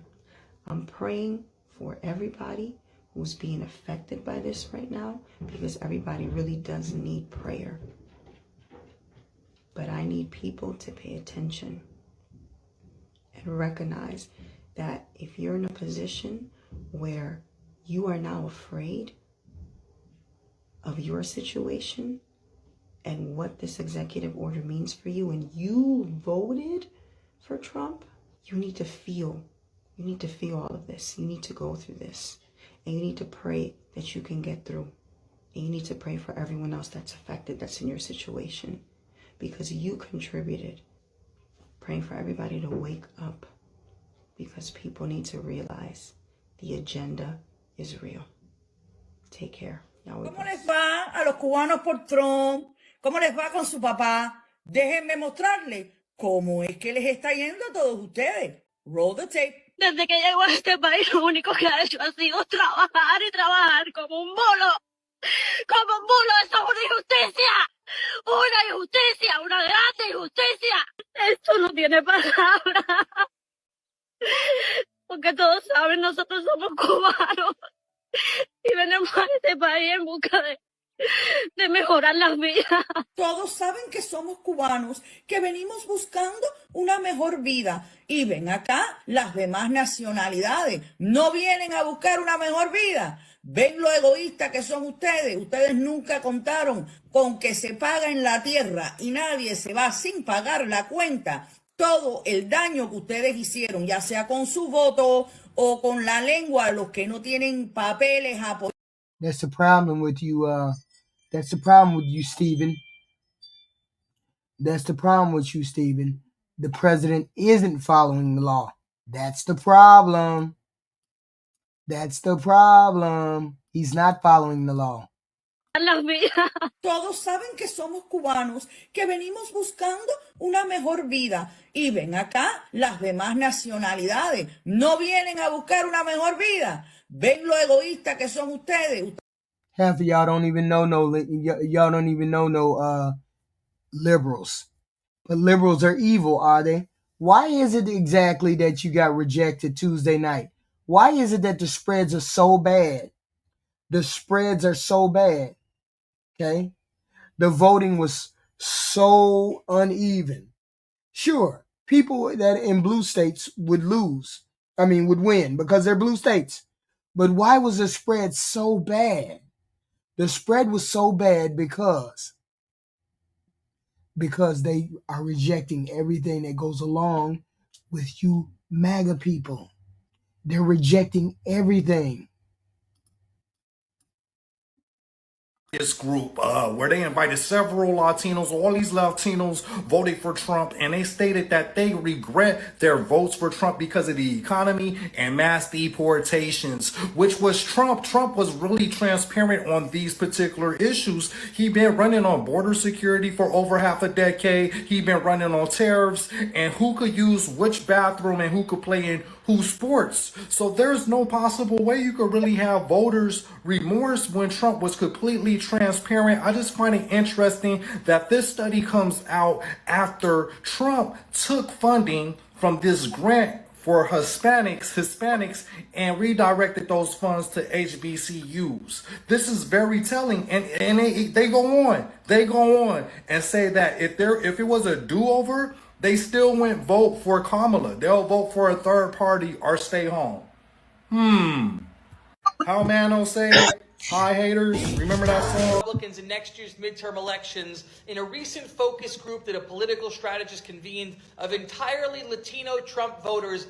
Every single one said they regretted their vote. So think about that for a second. Focus group of Latino Trump voters. President Trump made huge gains with the Latino community. One of the reasons why he won 2024 in such a fashion as he did, Every single Latino Trump voter said they regretted their vote. And it's not rocket science as to why. President Trump his immigration policy has been incoherent, inhumane, targeting Latino communities, racial profiling, people who look like they're part of the Latino community, going into a Home Depot parking lot and apprehending people based on the language they speak or where they are. And then in terms of other issues, right? President Trump has not delivered on his economic promises. We know that 99% of people's incomes are decreasing under the big, beautiful budget bill. The Latino communities are not receiving benefits. Many of them are receiving cuts like other groups in the big, beautiful budget bill. Trump's tariffs are wreaking havoc on the economy. So if every single one of these Latino Trump voters regrets their vote, and a significant portion of the Latino Trump voters vote Democrat, not only are Democrats going to win the House, I think we're going to win 40 to 50 seats next year. To go through something like this behind bars. He has lived in Florida for more than half his life and worked for the same construction job for many decades. Every day that goes without him here is a day lost forever. This is about being human, about love, connection, and presence. The one thing he needs the most is the one thing that we're being kept from giving him, which is us.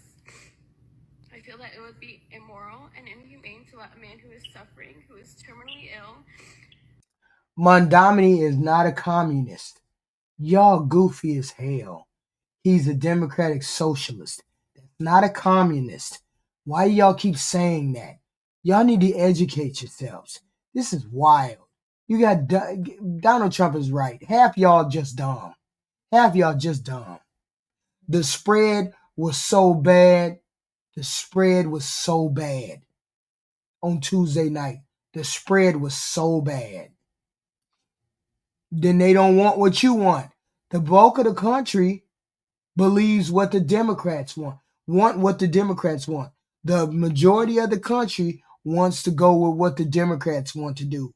They don't want to go with what you Republicans want to do. That's the problem. You got to accept that. Spend what little time he has left in pain and isolation. Please don't let him die in a cell.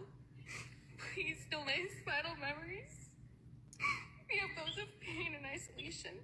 The American flag stands for compassion, kindness, liberty, and justice for all.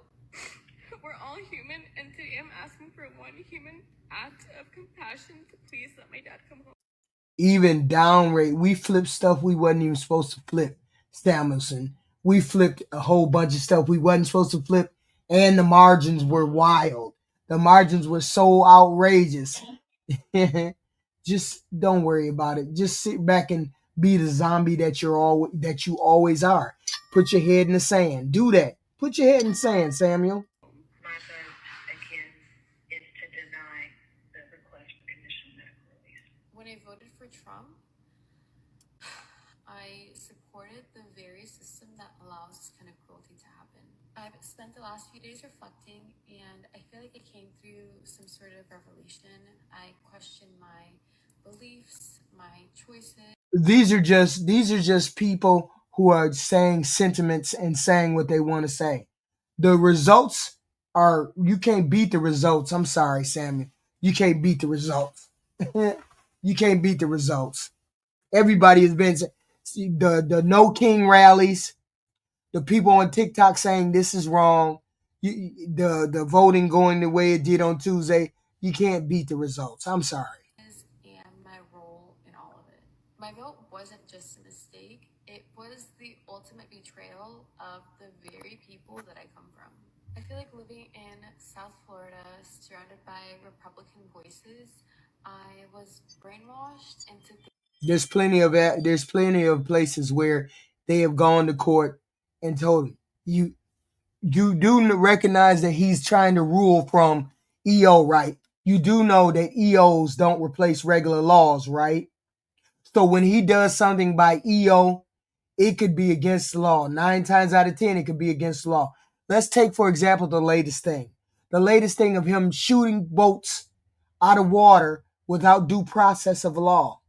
Shooting down boats in international waters against the law.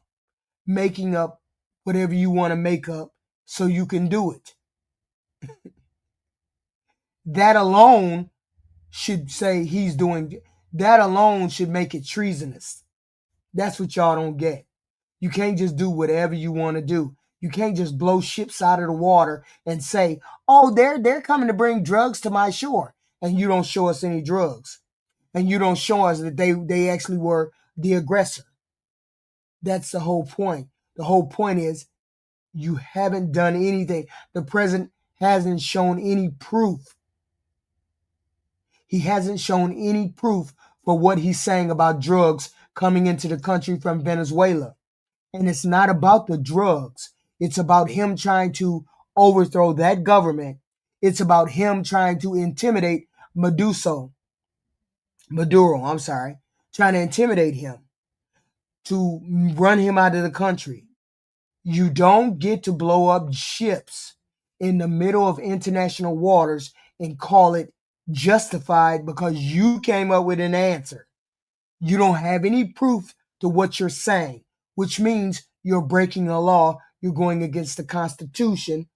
You need to be held up to, you need to be accountable for what you're doing. Okay? You don't get to blow up ships without due process, Samuel.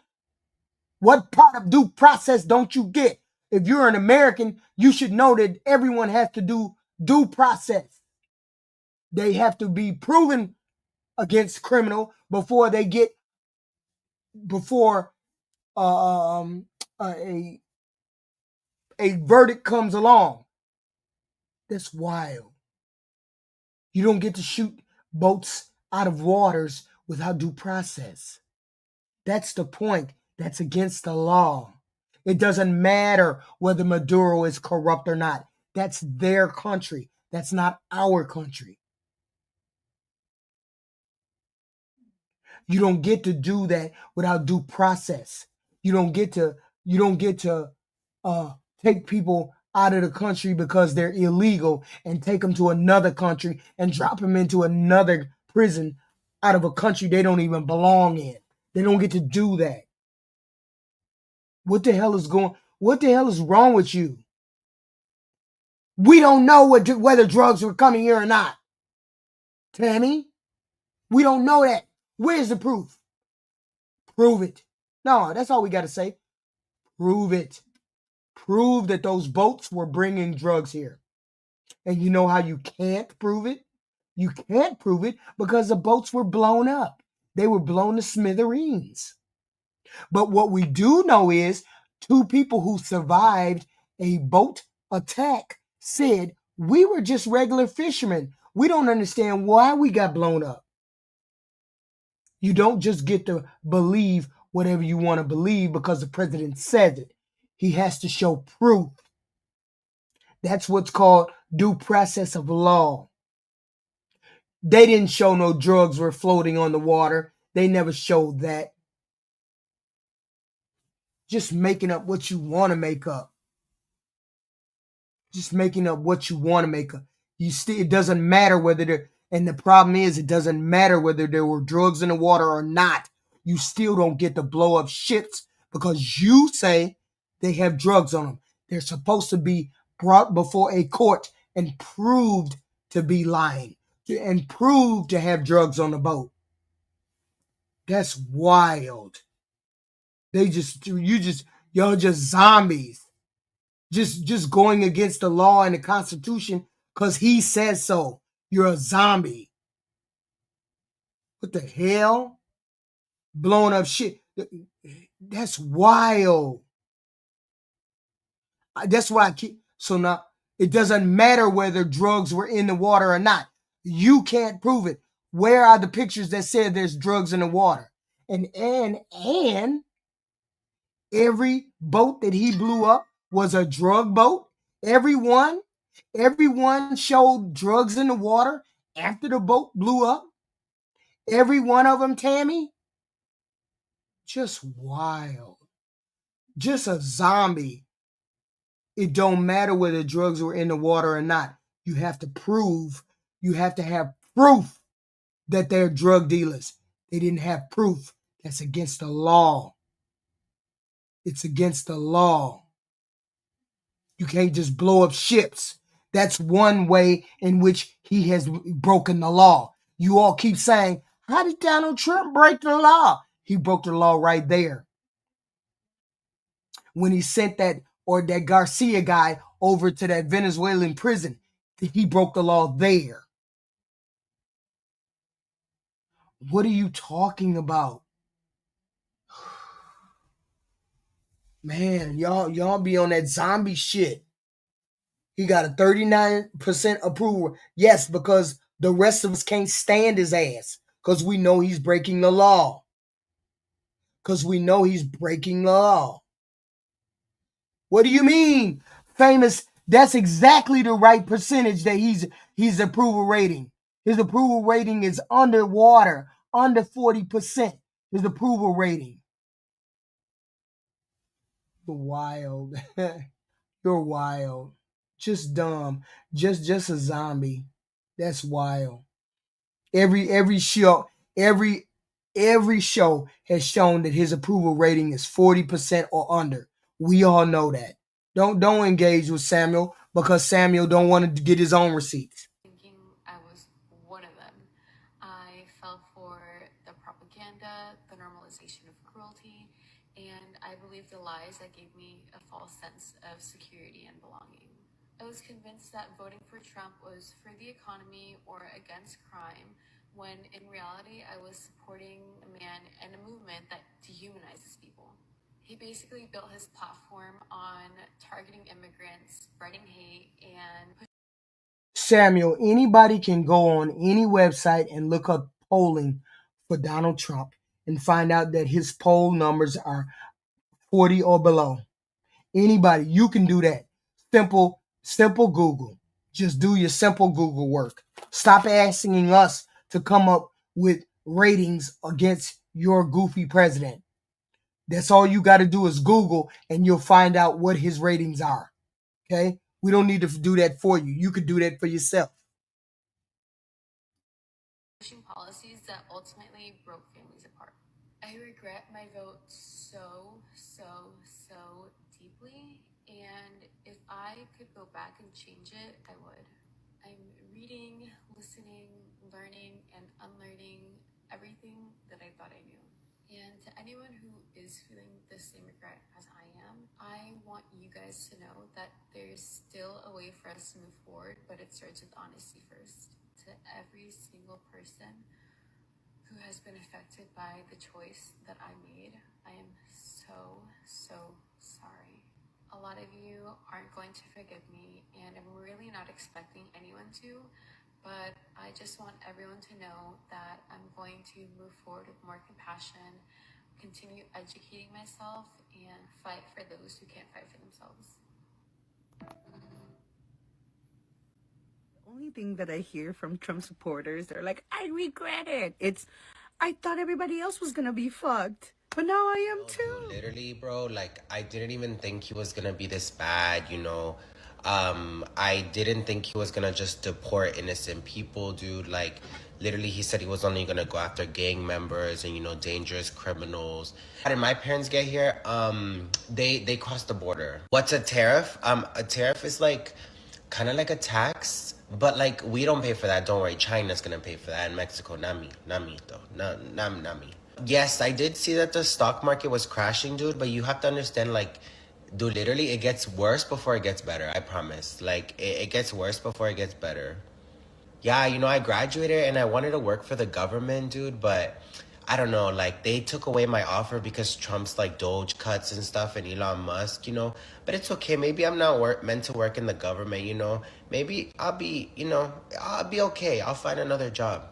You have to understand that tariffs won't really affect us as long as you buy, like, American products, you know. My coffee is from Guatemala. I do get snacks from the Latino grocery store, yes. You know, that's nothing that I can replace with, you know, chai tea. Oh, chai tea's from India. Cheetos. Cheetos is American. I can empathize and sympathize with the black community. I've never been able to do that before because I would hear them say things like, oh, you know, we walk down the street and we get profiled and, you know, cops will just suddenly stop and frisk or whatever just because of the color of their skin. And I always thought, like, you know, it's a little bit of a stretch. It feels like a little bit of a stretch.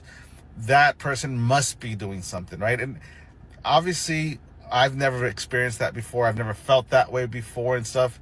And so I always thought, like, ignorantly, by the way, on my part, thinking like, I think you guys are, because I'm brown, I've never felt that and stuff like that. I'm also a minority.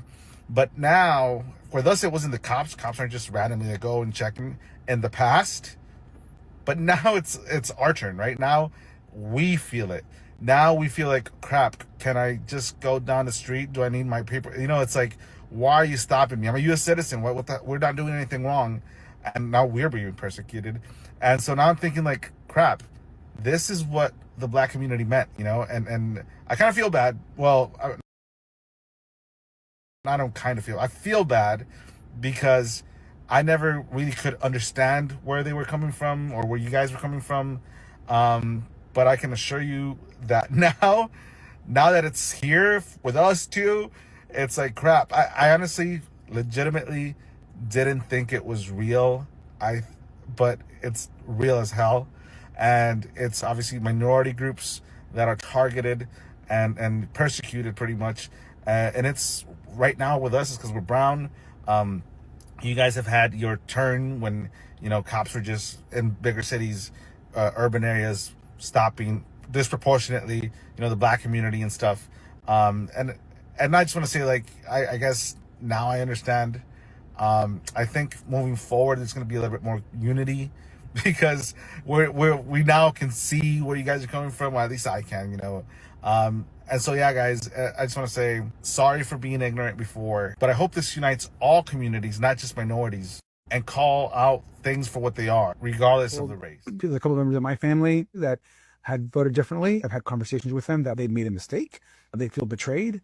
What do they actually say? It's hard for me to listen to them because I tell them this is exactly what he said he was going to do and what we said he would do, and they just didn't believe it. And they thought, well, it can't happen to us. It's a selfish worldview that, it's not going to impact them, but it will impact others.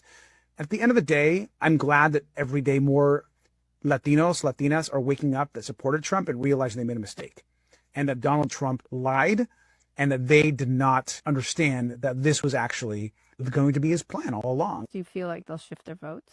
I think a lot of them will. I hope that they've realized that the modern Republican Party is not the party of Ronald Reagan that gave amnesty and a pathway to citizenship to so many families, including mine. This is a warped, dark, incredibly cruel MAGA party that wants nothing to do with immigrant families and will not support the Latino community. Guys, I'm a Latina who voted for Trump, and I am so sorry.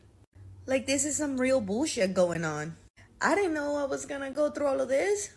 Like, hell, I just work nearly 40 hours, and it's only been 3 days of the week. I was told I was going to be home with no rights. I was told I was going to be home with my fine-ass husband, trying to have his babies, and that was it.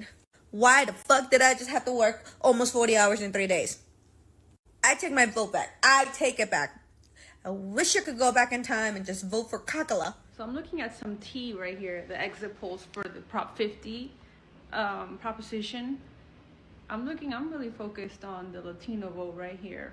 After all we've seen happening with ICE in California, we should be on the level with the black voters, guys. ¿Qué estamos haciendo? ¿Qué es esta vergüenza? ¿Todavía estamos con esas payasadas? And this is all across the board. I was looking at other races, and it's like 60-something% Latino voted for Democrats. And guys, by the midterms, we need to do better. We need to do better. This is not okay. The midterms and we lose 2028, some in this room are going to prison, myself included. They're not going to stop. They're getting more and more and more radical. And we have to counter that. And what do we have to counter it with? We have to counter it with more action. Samuel, if you think the black community is behind Trump, then you're goofy. Then you are hella goofy. If you believe the black 82% black men voted for Donald Trump, not voted for Kamala. That meant about 16% or less voted for Trump. 92% black women voted for Kamala. That meant about 6% of the women voted for Trump. Ain't nobody coming over there to Trump's side. Ain't nobody coming over there. What do you think about what he just said? Say it again, my friend. We lose the midterms and we lose 2028. Some in this room are going to prison, myself included. Why would that man, who is a top aide in the Trump regime, say, if we lose the midterms and we lose 2028, we're going to prison? Why would he say that? Why would he need to say that? It comes on tonight at 6 o'clock, Tahilism. Tonight at 6 o'clock. Why would he say that, Samuel? I would love to know why you thought he would say that. Okay? If he didn't think they were doing anything illegal, why would he need to say that? He said that because he understands that they're doing illegal things. Samuelson. He understands that they're doing illegal things. Why would one of the top people in the Trump regime, why would he say that? He said, let me play it again for you, so maybe you didn't understand what he said. Samuelson, I want Samuelson to answer, why do you think a top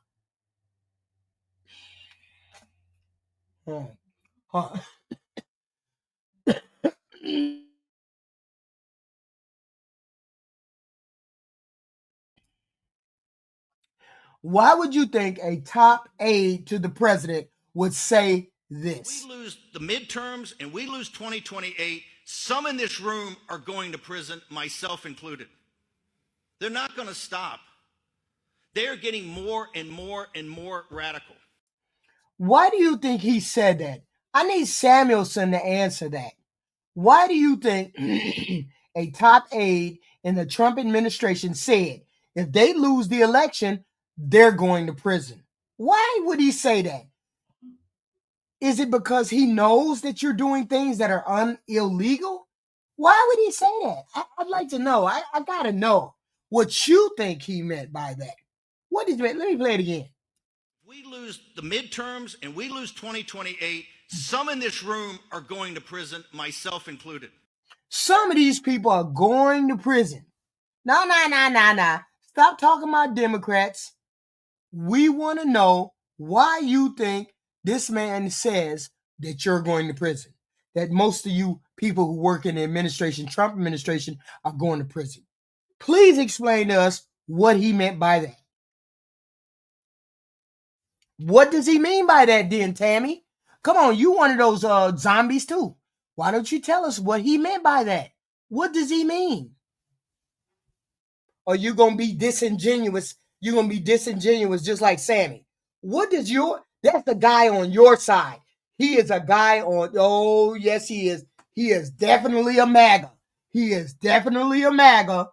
All day, twice on Sunday. Steve Bannon is definitely a MAGA. And he's an aide in the administration house, the administration White House. Yes, the hell he is. He has the president's ear. Why did he say, wait a minute, let me play it for y'all again, because for the goofies in the back. We lose the midterms and we lose 2028. Some in this room are going to prison, myself included. Why is it that he said some of y'all in the room, me included, are going to prison? Why? Why did he say that? Why? Why? I wonder why. Because you fucking know, because you zombies know your president has been doing shit illegally. You can't rule the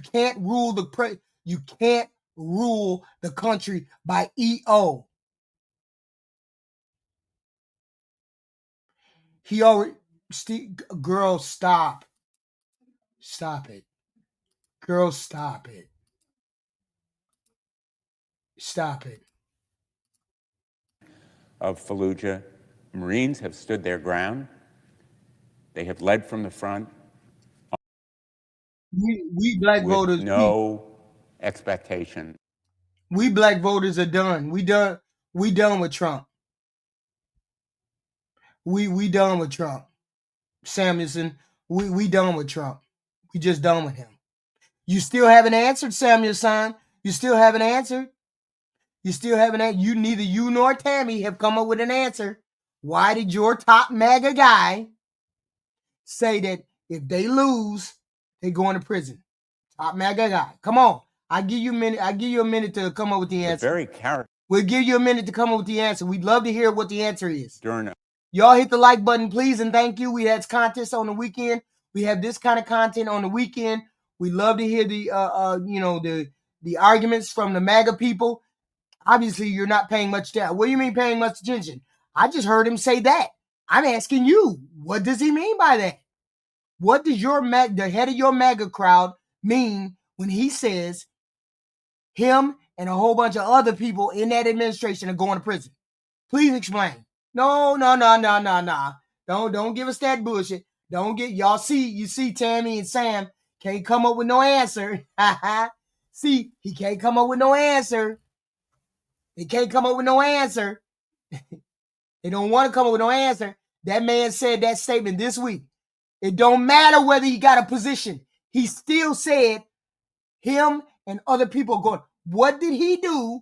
What did they do to make it seem as though they're going to prison? That's what we want to know. This is what the people that ain't MAGA, we want to understand what your MAGA leader is talking about. We want to know what he's talking about. He said some of them people going to prison.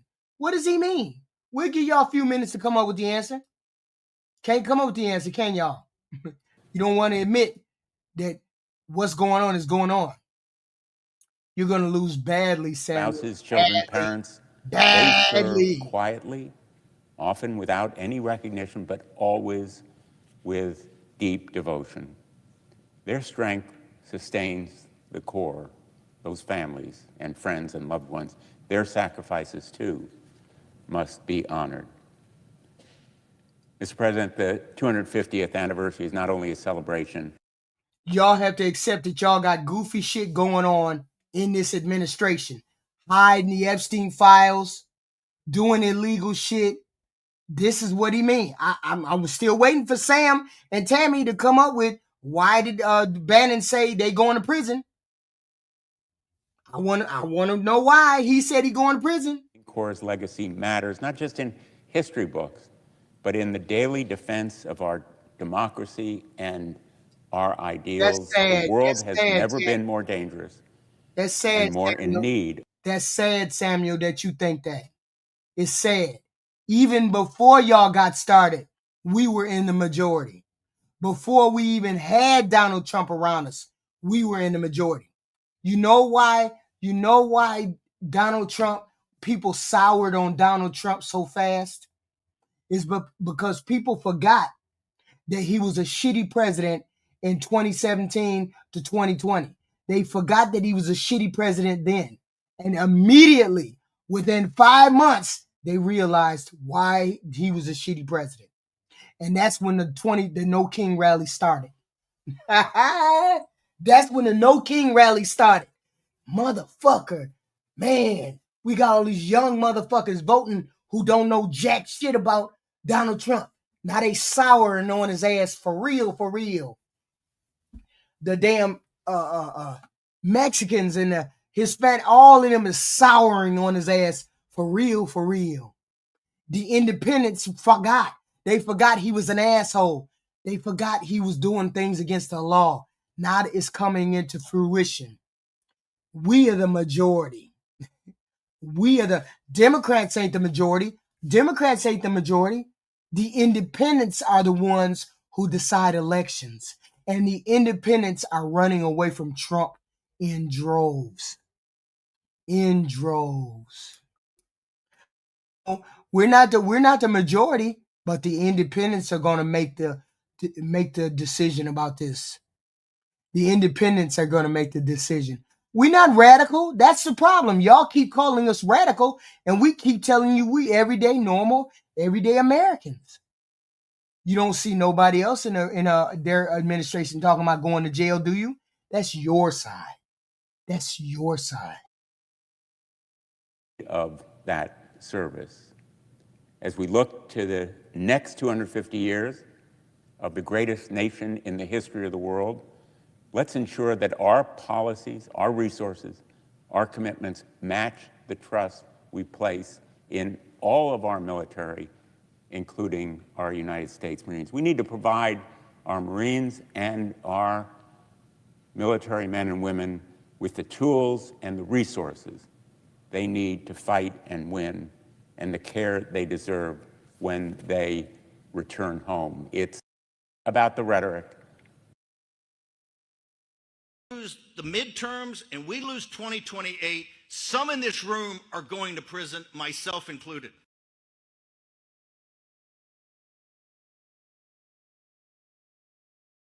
We want to know what y'all don't know. We want to know what Steve Bannon know. We want to know what the rest of them people in the White House know. We know for sure Stephen Miller going to prison.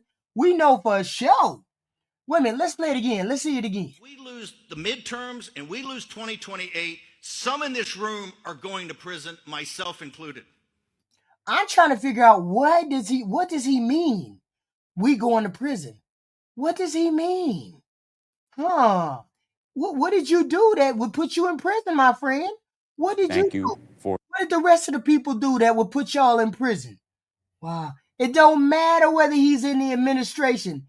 He didn't say he was in the administration. I said he was in the administration. So maybe I misspoke. But he's still a MAGA. So why did this MAGA dude say him and other people are going to prison? Let's just take it out of him being a Trump aide. Let's take him out of the Trump White House. Let's just take him out of there. Why did he say some of you Trumpsters, some of you MAGA people are going to go to prison? Why did he say that? We just want to know. Us curious minds want to know. Why did he say some of y'all are going to prison? If we win all the elections, if Democrats win all of the elections, why are y'all going to prison? Why are some of you MAGA people going to prison? The midterms and we lose 2028, some in this room are going to prison, myself included.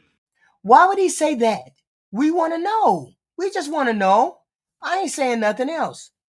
I'm just trying to figure shit out. But Samuel and Tammy ain't got nothing to say. They ain't got nothing to say. They don't know.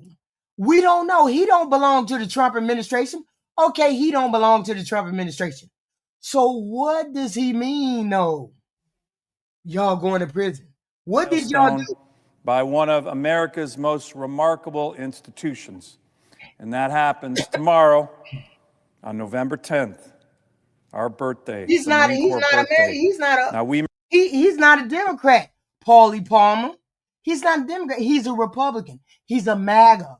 Why is it he's a MAGA cult leader? Why is the MAGA cult leader saying some of them are going to prison, him included? Why is he saying that?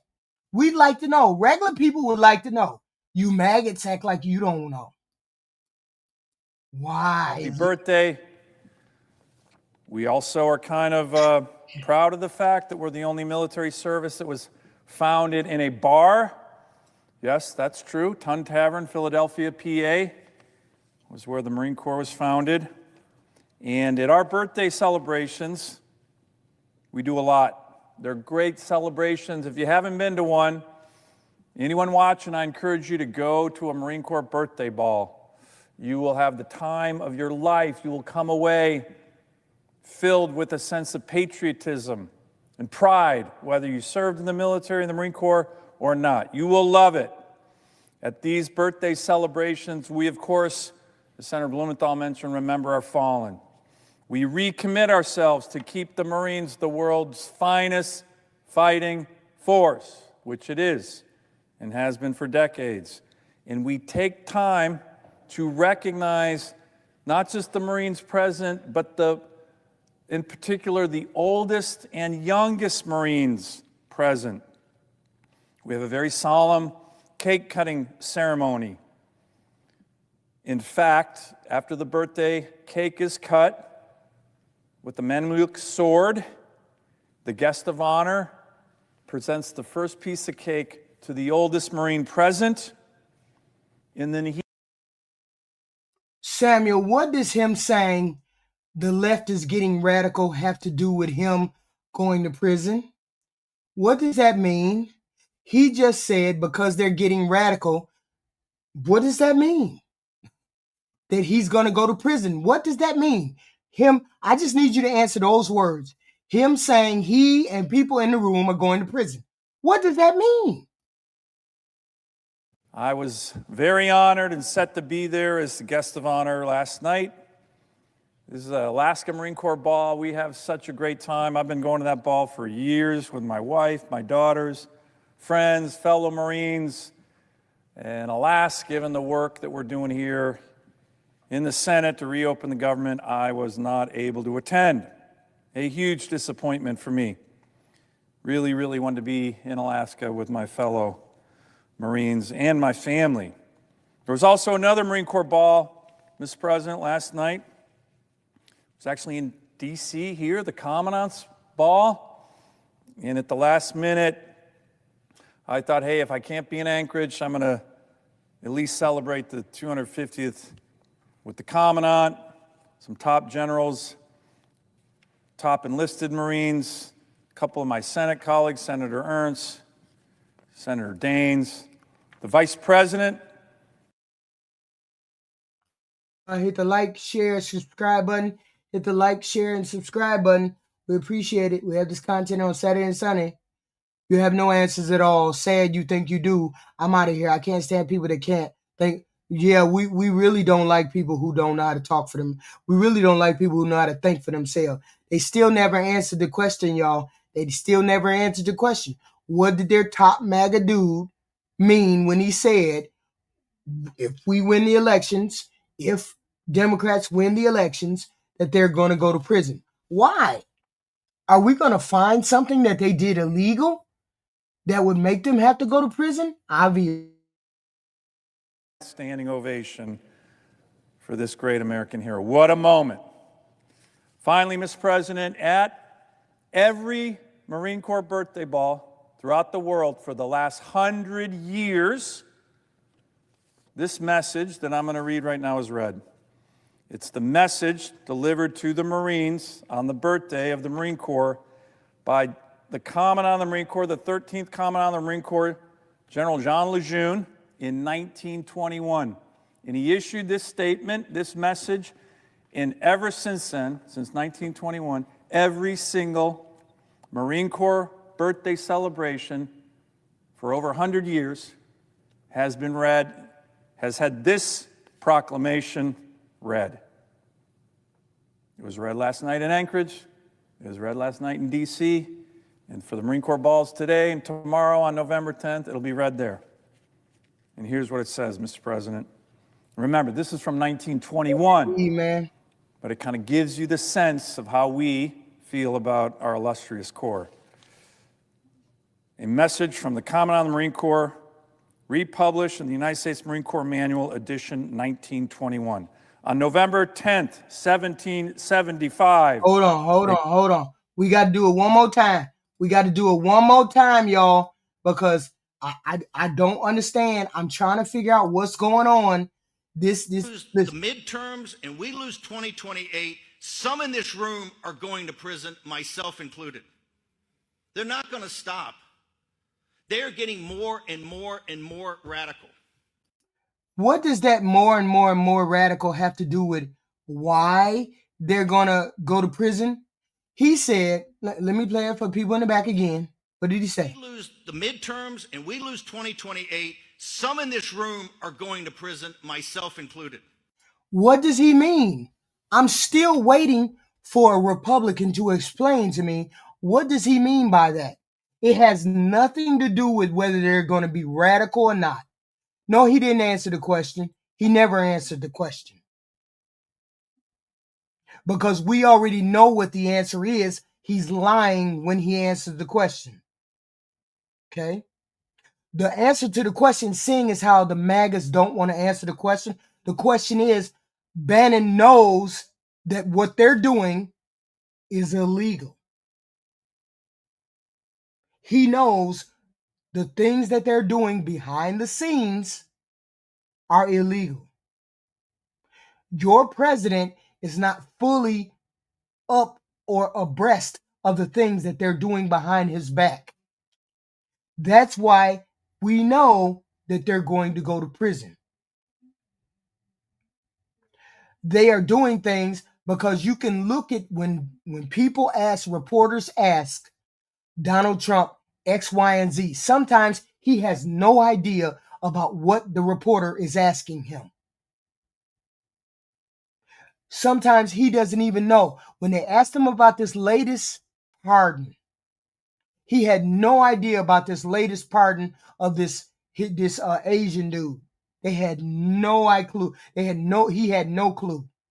So these people are doing things behind his back in his name, and he's just signing the executive orders, and he is asking them to do or to execute what he puts into place.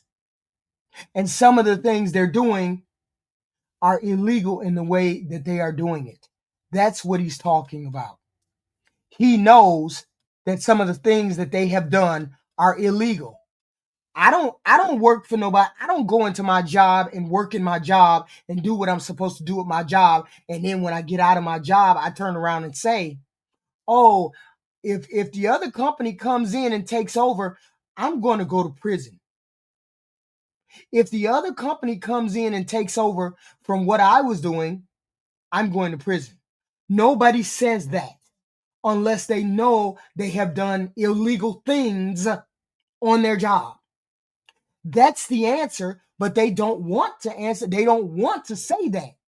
That is a top MAGA official saying, if the Democrats win the election, we are going to go to prison.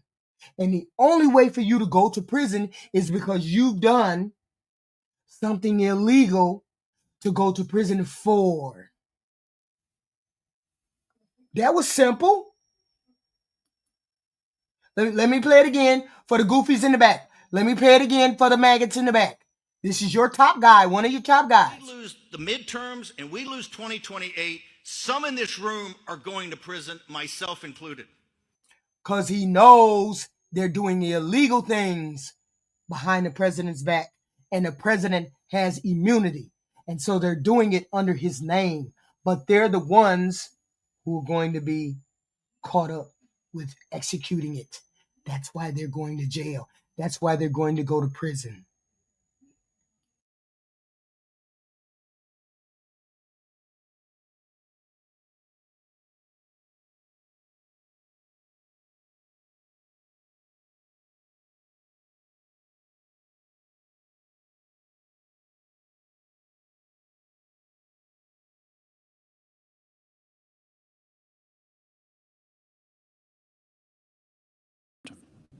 And the Senate will proceed. Mr. President, I ask unanimous consent the resolution be agreed to, the Blumenthal amendment to the preamble, which is at the desk, be considered and agreed to, the preamble as amended be agreed to, and that the motion to reconsider be considered made and laid upon the table with no intervening action or debate. Is there objection? Without objection. Thank you, Mr. President. I yield the floor.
Sorry about that. Hold on. Uno momento. Uno momento. Well, election day happened. I don't think it could have gone worse, actually. And I feel quite sick about it, and here's what I learned. Low propensity voters do not turn out. Since 2016, do not turn out for elections where Trump is not on the ballot. And that is a problem because he will not be on the ballot again. 2, Charlie Kirk is a genius, and we would not have won in 2024 without him and his genius that was Chase the Vote with Turning Point Action. So we must figure this out for 2026. We must figure it out. There is no other option. I can't believe New York elected a communist. Like I'm shook. Virginia elected an AG that jokes about killing Republicans' kids. I just, wow. Oh, I've been waiting for this. Oh boy, I've been waiting for this. What's up, Mitch?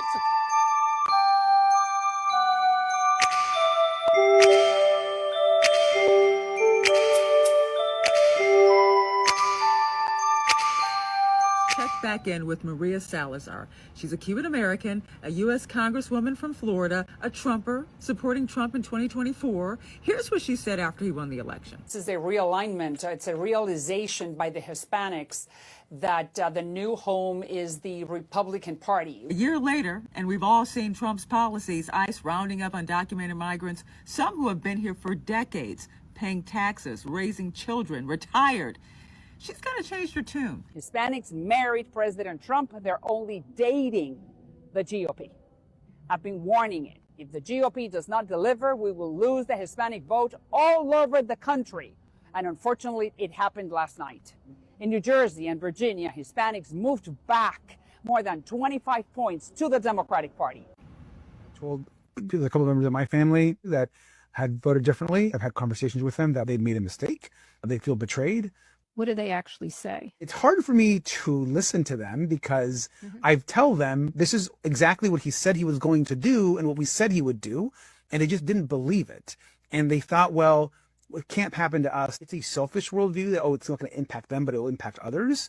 At the end of the day, I'm glad that every day more Latinos, Latinas are waking up that supported Trump and realizing they made a mistake and that Donald Trump lied and that they did not understand that this was actually going to be his plan all along. Do you feel like they'll shift their votes? I think a lot of them will. I hope that they've realized that the modern Republican Party is not the party of Ronald Reagan that gave amnesty and a pathway to citizenship to so many families, including mine. This is a warped, dark, incredibly cruel MAGA party that wants nothing to do with immigrant families and will not support the Latino community. You guys forget your red hats today? Come on, man.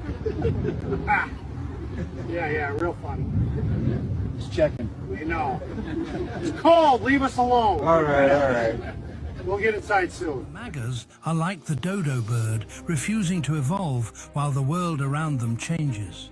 Clinging to outdated beliefs, they risk extinction, unable to adapt to the demands of a new era.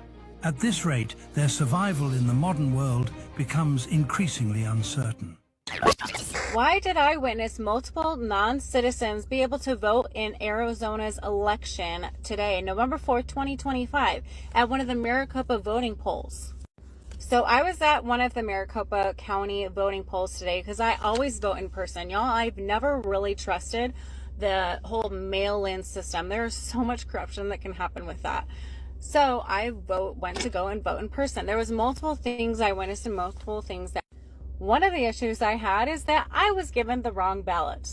So when I gave them my name, because I realized I was sitting forever waiting for my ballot, I told them my last name and they're like, oh, well, is this your first name? And it wasn't. It was another name. I said, no, my name is Amanda. And then they had realized that they had mixed it up. They gave my name, my ballot, to another person with the same last name as me. So not only did they have to try to find this ballot and get it null and void, but they had to make me a whole new ballot and I had to wait forever. And I'm like, oh my gosh, how often does this happen? Then as I was waiting there for my ballot to come out for me to be able to vote, I witnessed multiple people, you guys, that did not have passports, did not have driver's licenses, but yet they were still given a provisional ballot. There were also multiple people that just had various issues. They were also given provisional ballot. And in case you don't know what a provisional ballot is, a provisional ballot is basically a ballot that when they can't quite confirm your citizenship or your ability to vote, or there's some issue with your address or something, and so they give you a provisional ballot that still allows you to vote, and then they say that they're going to look over your ballot once it enters the system to make sure that you were eligible, and then they'll count your vote or not.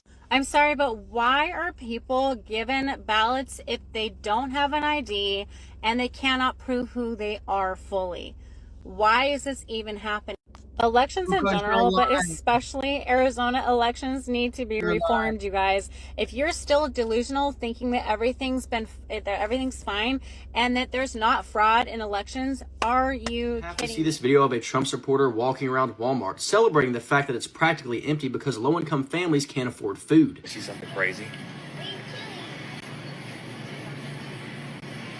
And we in prime time. It's like 7:30 Thursday night. Where is all the foolishness?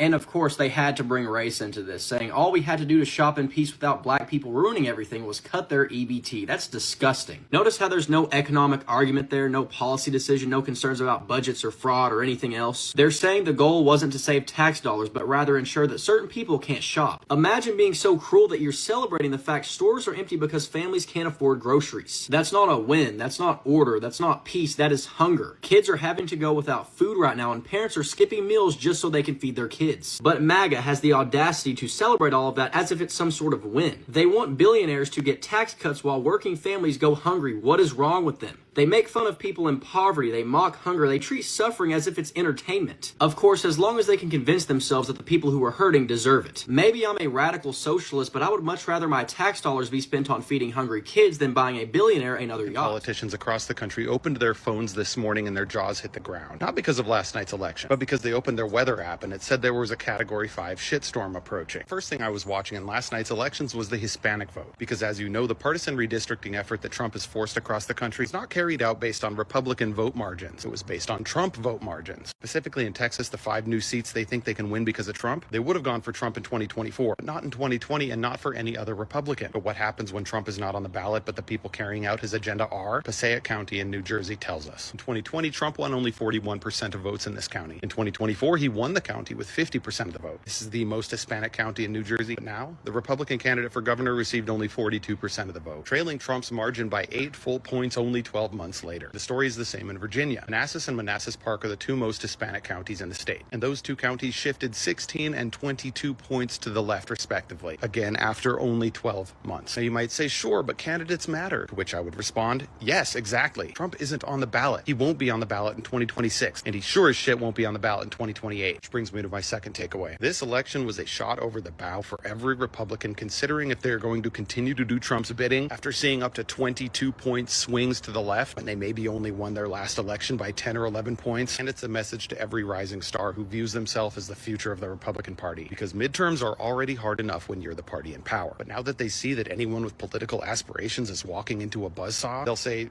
no thank you, and wait until the tide changes so a blue tsunami doesn't chuck them directly into the rocks. Lastly, I'm going to try to be as kind as possible when I say this, but for everyone who's done videos or sent comments like, we're never going to have free and fair elections again, I hope you're pleased to see that not only are elections intact, but they delivered quick, clear, and decisive victories for the left. Because remember, elections are run by the states, and states are full of people, just like you and me, just like everyone who voted last night. Most importantly, people who understand that Trump is failing. The only thing standing between him and the landfill are free and fair elections. I keep hearing everybody freak out about SNAP benefits getting cut, and I seriously don't get it. Like, why is this the hill to die on? If you're able-bodied, get up and go to work. That's what I do every single day. It is not that complicated. Instead of stressing over a couple dollars in food stamps, maybe try... Hey, y'all. Come look at this. This is a food bank somewhere in White Folk, Nebraska. And what y'all notice? First of all, that line longer than a motherfucker, boy. And there ain't nine nigga in that line. They don't show this shit on the news right here. Look at all them goddamn hungry white folk. I wonder which way they voted. They probably didn't want to wear their MAGA hats. It ain't time to rally for Trump. Right now it's time to rally up something to eat. Who y'all think they blame for this? Boy, I bet there's some hell of a goddamn information going on in those lines. Out of all those white folk out there, how many of them do y'all think use wash rags? But for real, this just shows that we all hurting, man. All that narrative about single mama, Tyrone this, Tyrone that. When there's so many people that use SNAP benefits from different walks of life that really need that help, man. And that's the part we're not really showing. And this right here show you. Look at them. Look at all those white folk. I don't know where it's at. Probably somewhere in Wisconsin. It's already extremely fishy that Elon Musk endorsed Cuomo for mayor of New York City. But now the Republicans, MAGA, and Elon Musk are saying that the voting is fraudulent and the election is rigged, even though we don't have results from anywhere. Elon Musk took to Twitter and said that Zohran Mamdani's name is on the ballot twice, therefore the election has to be rigged. And this is a sentiment that has been shared and reposted several thousand times. In New York has almost 0% voter fraud, and your ID is not required because the information that's provided on the voter ballot, if it doesn't match, you can't vote. Besides that, Zohran Mamdani is on there twice because multiple parties can nominate the same person or list the same person on the ballot. He's there for the Democratic, and he's there for the working women's or women's families ballot, whatever it's called, ballot. You can see it here in this picture. That is not fraud, because Trump was listed twice in 2024 when he was nominated for president on the Conservative and Republican Party. You see how this works? Fighting hard for Cuomo. I said, if Cuomo wins, he's going to do the same thing he did for Trump, where Trump was so certain that the election ballots were going to work in his favor, and this election may be rigged. And then he journeyed to Pennsylvania, where he spent like a month and a half campaigning for me in Pennsylvania. And he's a popular guy, and he was very effective. And he knows those computers better than anybody, all those computers, those vote counting computers. And we ended up winning Pennsylvania like in a landslide. So it was.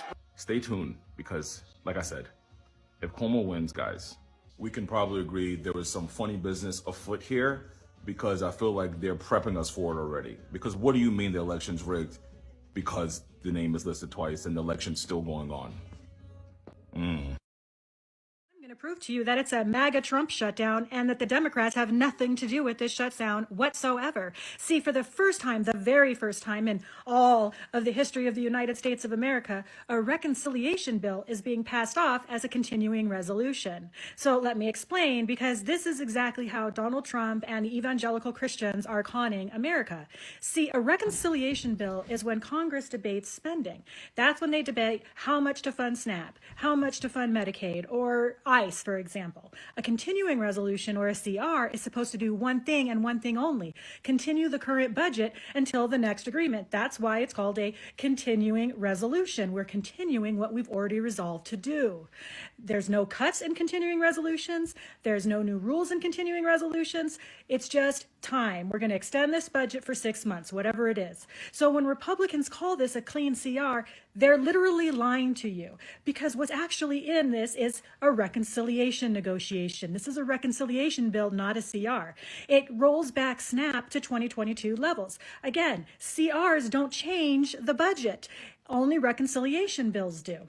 It reduced the Medicaid funding, forcing states to either kick people off or raise taxes to cover the gap. Again, reconciliation. And billions are shifted to Donald Trump's personal army of ICE agents. Again, that's a reconciliation bill, not a continuing budget. That's rewriting the budget and then weaponizing it. Since CRs were created, this has literally never happened. Never before has a president used a continuing resolution to permanently rewrite domestic spending. This is the Trump MAGA shutdown. It's a manufactured crisis meant to hurt working Americans right before the holidays and flood the headlines with chaos. Democrats should have forced this fight back in March. Totally agree there. But instead, they decided to trust a bunch of lying Christians that never intended to negotiate in good faith over the summer like they said they would. See, because when one side changes the rules mid-game, i.e. the MAGA, just to make Americans suffer, that's not budgeting. That's literally sabotaging. And that's what Donald Trump and the Republicans are doing. You know that I have a MAGA Talk account. What is that? A lot of you know that I have a MAGA Talk account, and I get on there typically when big things happen and I want to see what is being discussed. And this time, obviously, the election happened, the results came in. I waited a couple days. I wanted to get a good amount, a good cross section of what they're talking about. And they're talking about two things. First off, they're still talking about Charlie Kirk. I'll get to him in a second. They're still talking about Candace Owens. I'll get to her in a second. And they're talking about Zohran Mamdani. Instead of talking about any of the victories that actually happened and discussing what they need to do to change, or, you know, their messaging and stuff like that, they will give like a one-liner like blue states had blue elections and blue people won, and that's it. And then they're done. That is the whole conversation over on MAGA Talk. Mamdani, on the other hand, really pissed them off, and I think we understand why. There are people over on MAGA Talk that are making fun of the PR, his PR team, and the way that he addresses concerns and stuff like that. They are talking about how they're going to change FAFO to Are You New Yorking again, making it out like New York messed up so bad and they just don't see it yet.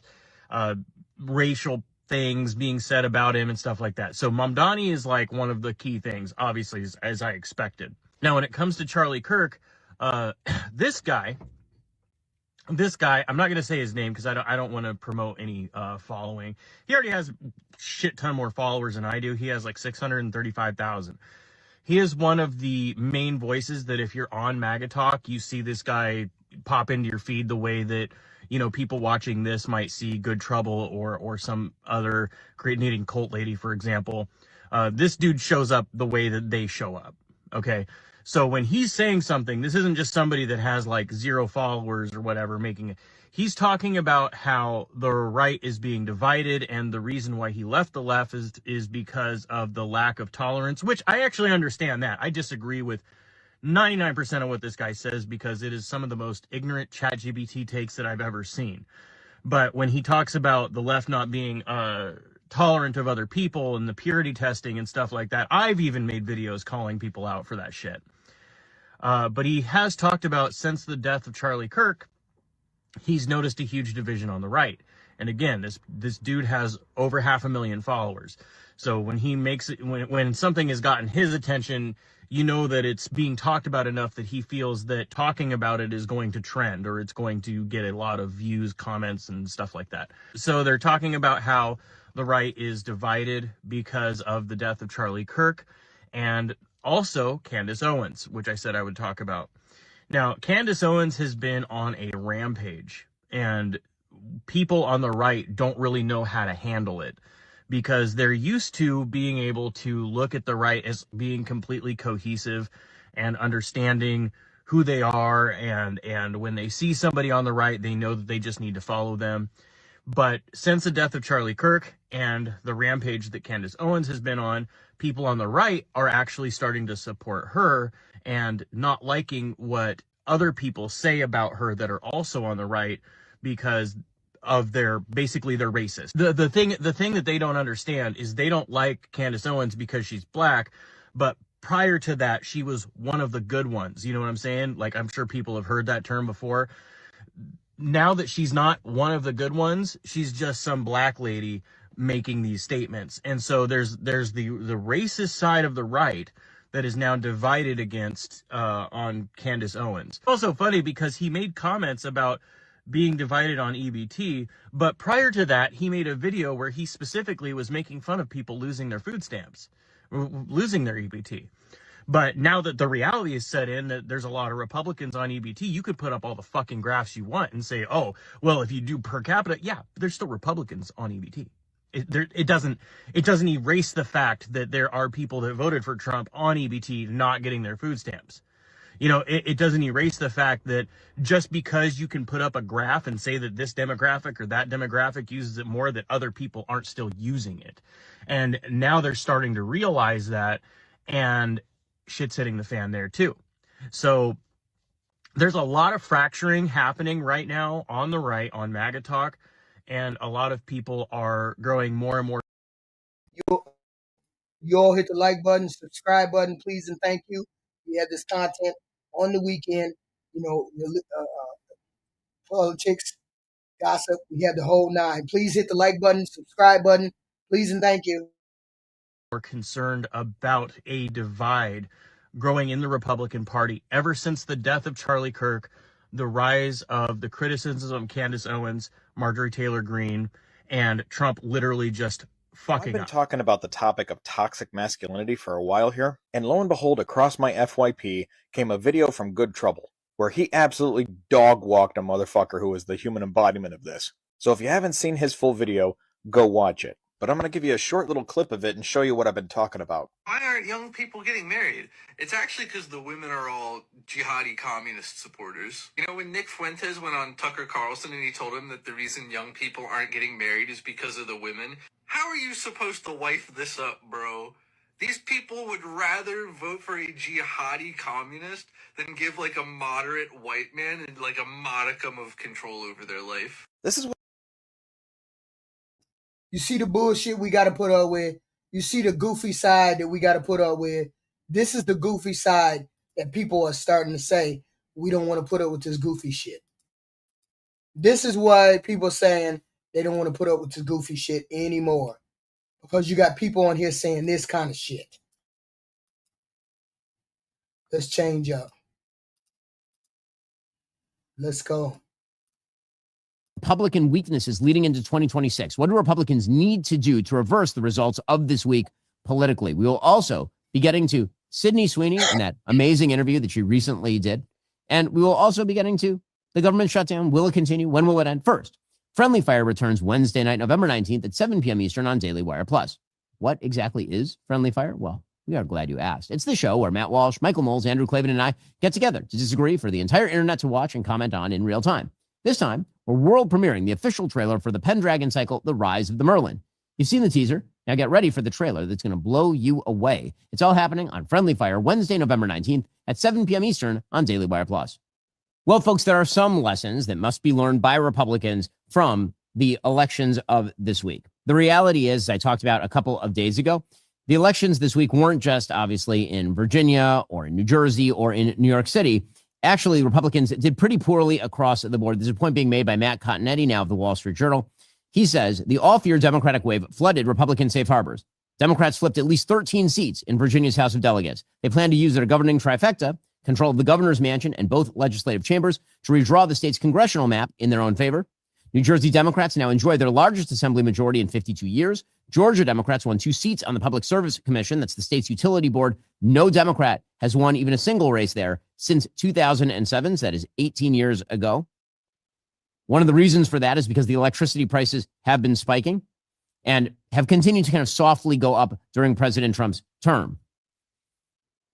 This obviously should be a warning sign for Republicans. And when you look at the 2026 election, the importance of Republicans retaining the House. The Senate, it looks like Republicans are in fairly decent shape to retain. In order for Democrats to actually take the Senate in the next election cycle, they would have to flip a rather unlikely seat, like, say, Iowa.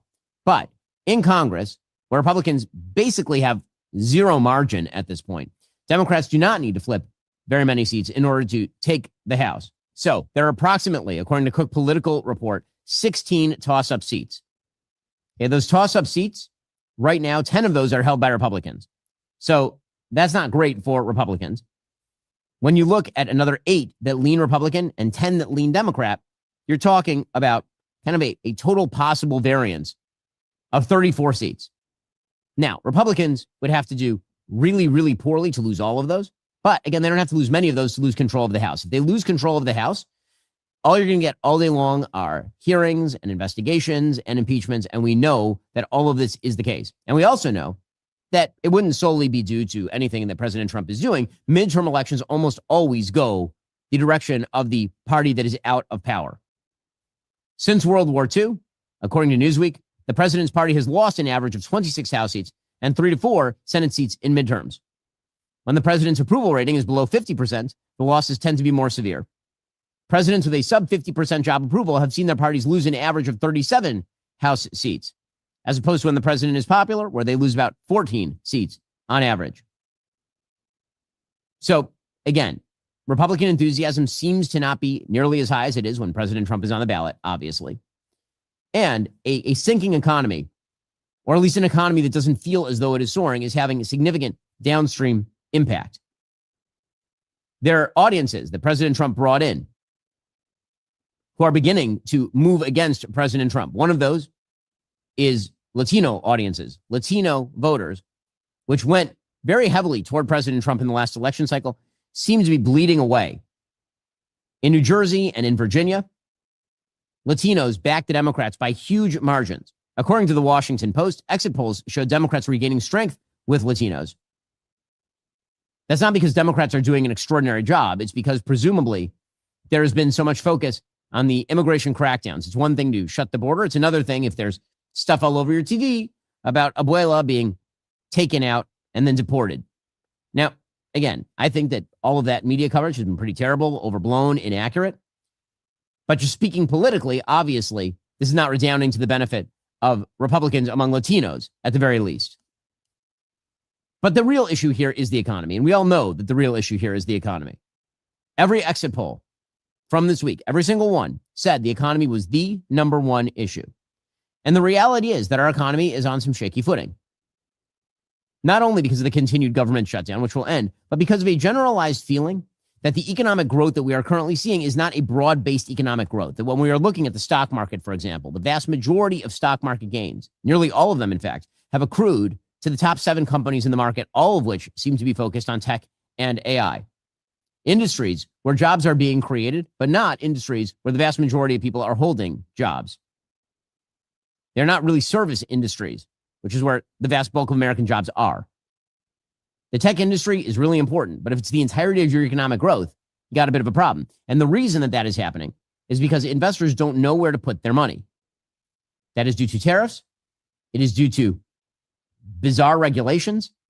It is due to a generalized feeling of too much government involvement in private industry. It turns out the more the government is involved in the economy, the more investors are likely to try and discern where the government hand is likely to come down next and then place their money there. And that is a major problem. This is something that Republicans very much should be considering as they head into the next year. So, for example, there haven't been any Bureau of Labor Statistics data put out about job loss over the course of the last couple of months, but there are some private services that actually do put out numbers.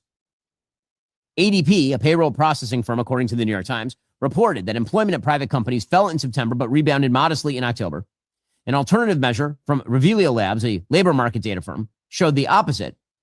Data from LinkedIn, Bank of America, and other sources paint a similarly mixed picture. The bottom line is that the trend line seems to be going down when it comes to private sector employment. It hasn't changed dramatically since the summer. Employers are apparently not adding many jobs, but they've avoided resorting to widespread layoffs. So again, everybody's sort of holding steady, which is why it does feel as though the economy is on the edge. We've already seen that some major companies are planning mass layoffs. That'd be Amazon, UPS, IBM. Altogether, according to the New York Times, companies announced more than 150,000 job cuts in October, nearly triple the number in the same month a year earlier. Now, again, maybe that's wrong. Maybe the data come in and it turns out that things are going fine. But what the polls are showing is that people are deeply worried about the state of the economy. And earlier this week, and really since the beginning of this week, there's been a relatively significant decline in the Dow Jones Industrial Average. There's a rather large sell-off on Tuesday. One of the things that's been happening in the market is because nobody knows where to put their money. They don't know how to invest in industries. Typically, if you're going to buy a stock, instead of thinking of stocks as though you're at the casino, you're supposed to buy a piece of a company that you like because you think it's a good company and it is likely to succeed into the future. That is not the way a lot of people are treating the stock market right now. They're treating the stock market the way they're treating crypto. If you're going to buy crypto, you should buy crypto as a hedge against inflation, for example, which is why I myself own some Bitcoin and some Ethereum, but nothing else. If you're treating crypto as a get-rich-quick scheme, if you're treating the stock market as a way of making a quick buck, that is not a solid way to treat your stock trading, your stock portfolio. Just a general piece of financial advice. But that is how people are treating things right now because people are looking around, things are more expensive. All of the inflationary money blown in during the last days of the Trump administration and then the entirety of the Biden administration is still in people's pockets. They don't know what to do with it. Now the Federal Reserve is lowering those interest rates again in an attempt to create more liquidity, which, again, I've always found this strange. We do not have a dearth of liquidity in the United States right now. We don't. We have a dearth of opportunities for where to put the liquidity because nobody knows what to do next. Y'all hit the like button, subscribe button, share button. Do all those good things, please and thank you. Do all those good things, please and thank you. Let me play this one last clip. Midterms and we lose 2028. Some in this room are going to prison, myself included. I'm going to keep playing that. I'm going to keep playing that video till y'all, it gets in the maggot's head. We lose the midterms and we lose 2028. Some in this room are going to prison, myself included. Why are they going to go to prison? They're going to go to prison because they know that what this president, people have done in the name of this president have been illegal acts. That's how they know that they're going to go to prison. Let me play it one more time for the goofies. We lose the midterms and we lose 2028. Some in this room are going to prison, myself included. This is one of the top MAGA operatives. He's saying to you, we did some illegal shit. So therefore we're going to prison. Which is what most people know, but they let it go because they figured the president did it and he was immune. Now they're going to start looking at the people that executed his orders. They're going to start looking at the people who executed this president's order. You do know the president has immunity for the things he does inside when he is a president. But these people who work for him don't have immunity. That's what he's saying. You don't have immunity. The president has immunity. You don't have immunity. You work for the president and you did these things. That means you're going to jail. You're going to prison. And there's nothing that president is going to be able to do about it. You're going to prison at the end of this president's term. And Lord forbid that something happens to this president in the middle of his presidency. You're really going to be shit. You're really going to shit your pants if you work for him then. If you're working for him now. I would, you know what I would do? I would go into the president's office right now and tell him to write me out a letter, a documented letter that says everything, every service that I perform for you is not illegal, and you absolve me of illegal activities right now, here and now. I would get a letter from the president right now, making sure, because you never know when he finna croak. You don't know when he finna croak. He's old enough where he might croak now, so I would make sure that I got a letter saying, "Hey, President, HQ is absolved of any illegal activity, X, Y, and Z." If I was them, that's what I would do. I would make sure I'd have that letter on me every time I walk out the door after he gave it to me.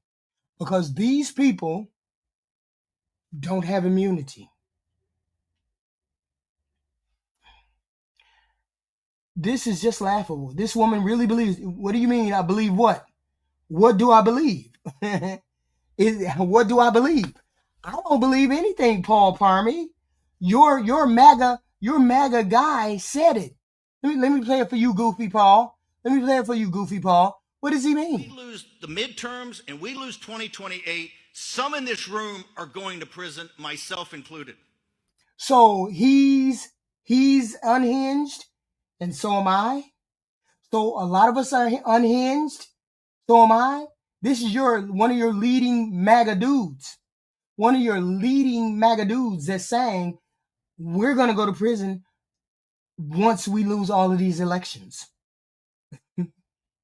And that's my whole point. My whole point is I would go into the president's office right now and say, "Hey, Donald Trump, I'm HQ. Can you write me out some kind of EO or something exact? You write me something out that says I'm absolved of any kind of wrongdoing. I'm absolved from going to prison. Can you write that out for me? So that, I will be free to do whatever you want me to do if I was uncouth and unhinged and unmanageable. Yes, this is what I would do. I would go in there and say, "Hey, I need you to write me something out, and I'm going to do everything you want me to do, even if it's illegal. I need you to write me out and absolve me from doing that." But most of these people don't have that kind of paperwork. Most of these people don't have that kind of paperwork. I'm saying that's what I would do, right? Because what happened? Because if he's gone, if he done croaked, If the president croaks, you ain't got nothing to save you, do you? You ain't got nothing saying. You ain't no president. You don't have immunity. I just work for the president. Well, you carried out illegal acts for the president. Oh, shit. Hell no. Before he croak, I'd get that paperwork. I'd have that paperwork. I'd have it dried up on my ceiling somewhere. Make sure it don't never get wet. Put it in some kind of banking vault. Shit, this is my get out of free card. That's my whole point exactly. My whole point exactly. Vance might let them all drown. Vance might let them just go down the tubes without doing anything. That's why I would make sure I have my own paperwork. Please, Mr. President, can you absolve me of everything before it happens? I need a signature on this pen. I need a signature on this piece of paper. Please and thank you. That's wild. Because you don't have immunity. The president does. And if the president croaks, which I believe, I don't want to say it, but I'm saying he is 80-something years old. He is 80-something years old. And you might not make it to the end of your term. If you don't make it to the end of the term, I have this paperwork that has me absolved from any wrongdoing right here. Right in this. That's just what I would do. I mean, I don't know what any other knuckle. See, I'm thinking 2-3 steps ahead. Shit, maybe.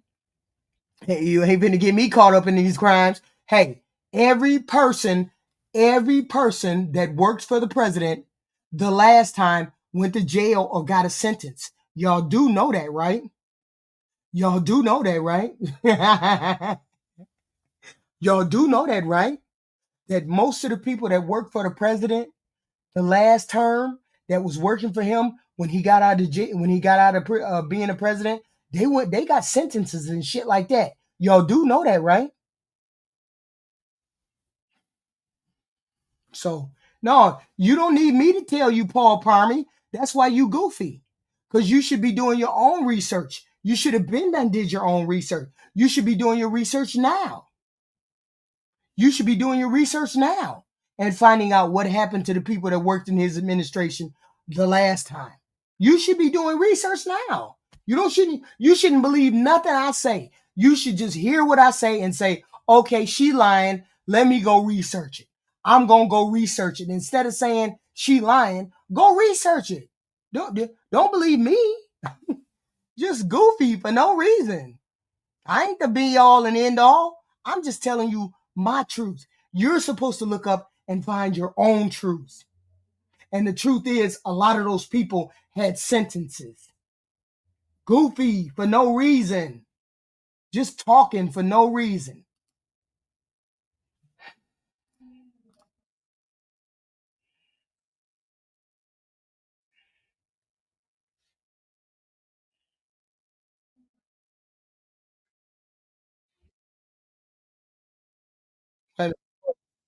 Hold on. What did you just say? What did you just say? What did you just say, Paul? What? What did you just say? The only reason they went to jail was by justice? It's got lawful, huh? You don't know what you're talking about. The only reason they went to jail was by justice? By justice what? What are you talking about? I just told you. I don't know why they went. I know they went to jail because of things they did in the White House. I don't know why. It's up to you to research why. It's up to you to research any of that stuff. Don't look for me to come do your research. Do your own damn research. I'm just a libetard. You can't believe a libetard, but you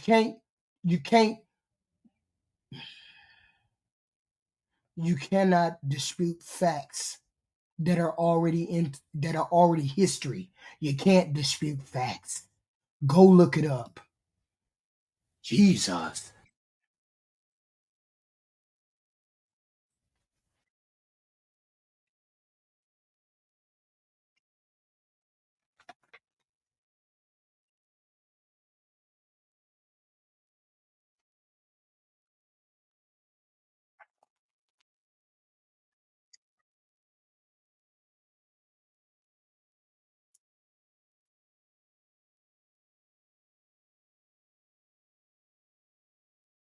Well, we're not gonna do all that. Here's the thing. We got to start doing our own research. This administration has corrupt people in it. They have corrupt people who do corrupt things. We have a president who does corrupt things. That's why it's very important for people to do research. Figure things out. Research what you need to research. Do things that you need to do in order to protect yourself, insulate yourself. This administration has none of your goodness. He's not thinking of your goodwill. That's all I'm saying. He's not thinking of your goodwill. Okay? So do your research.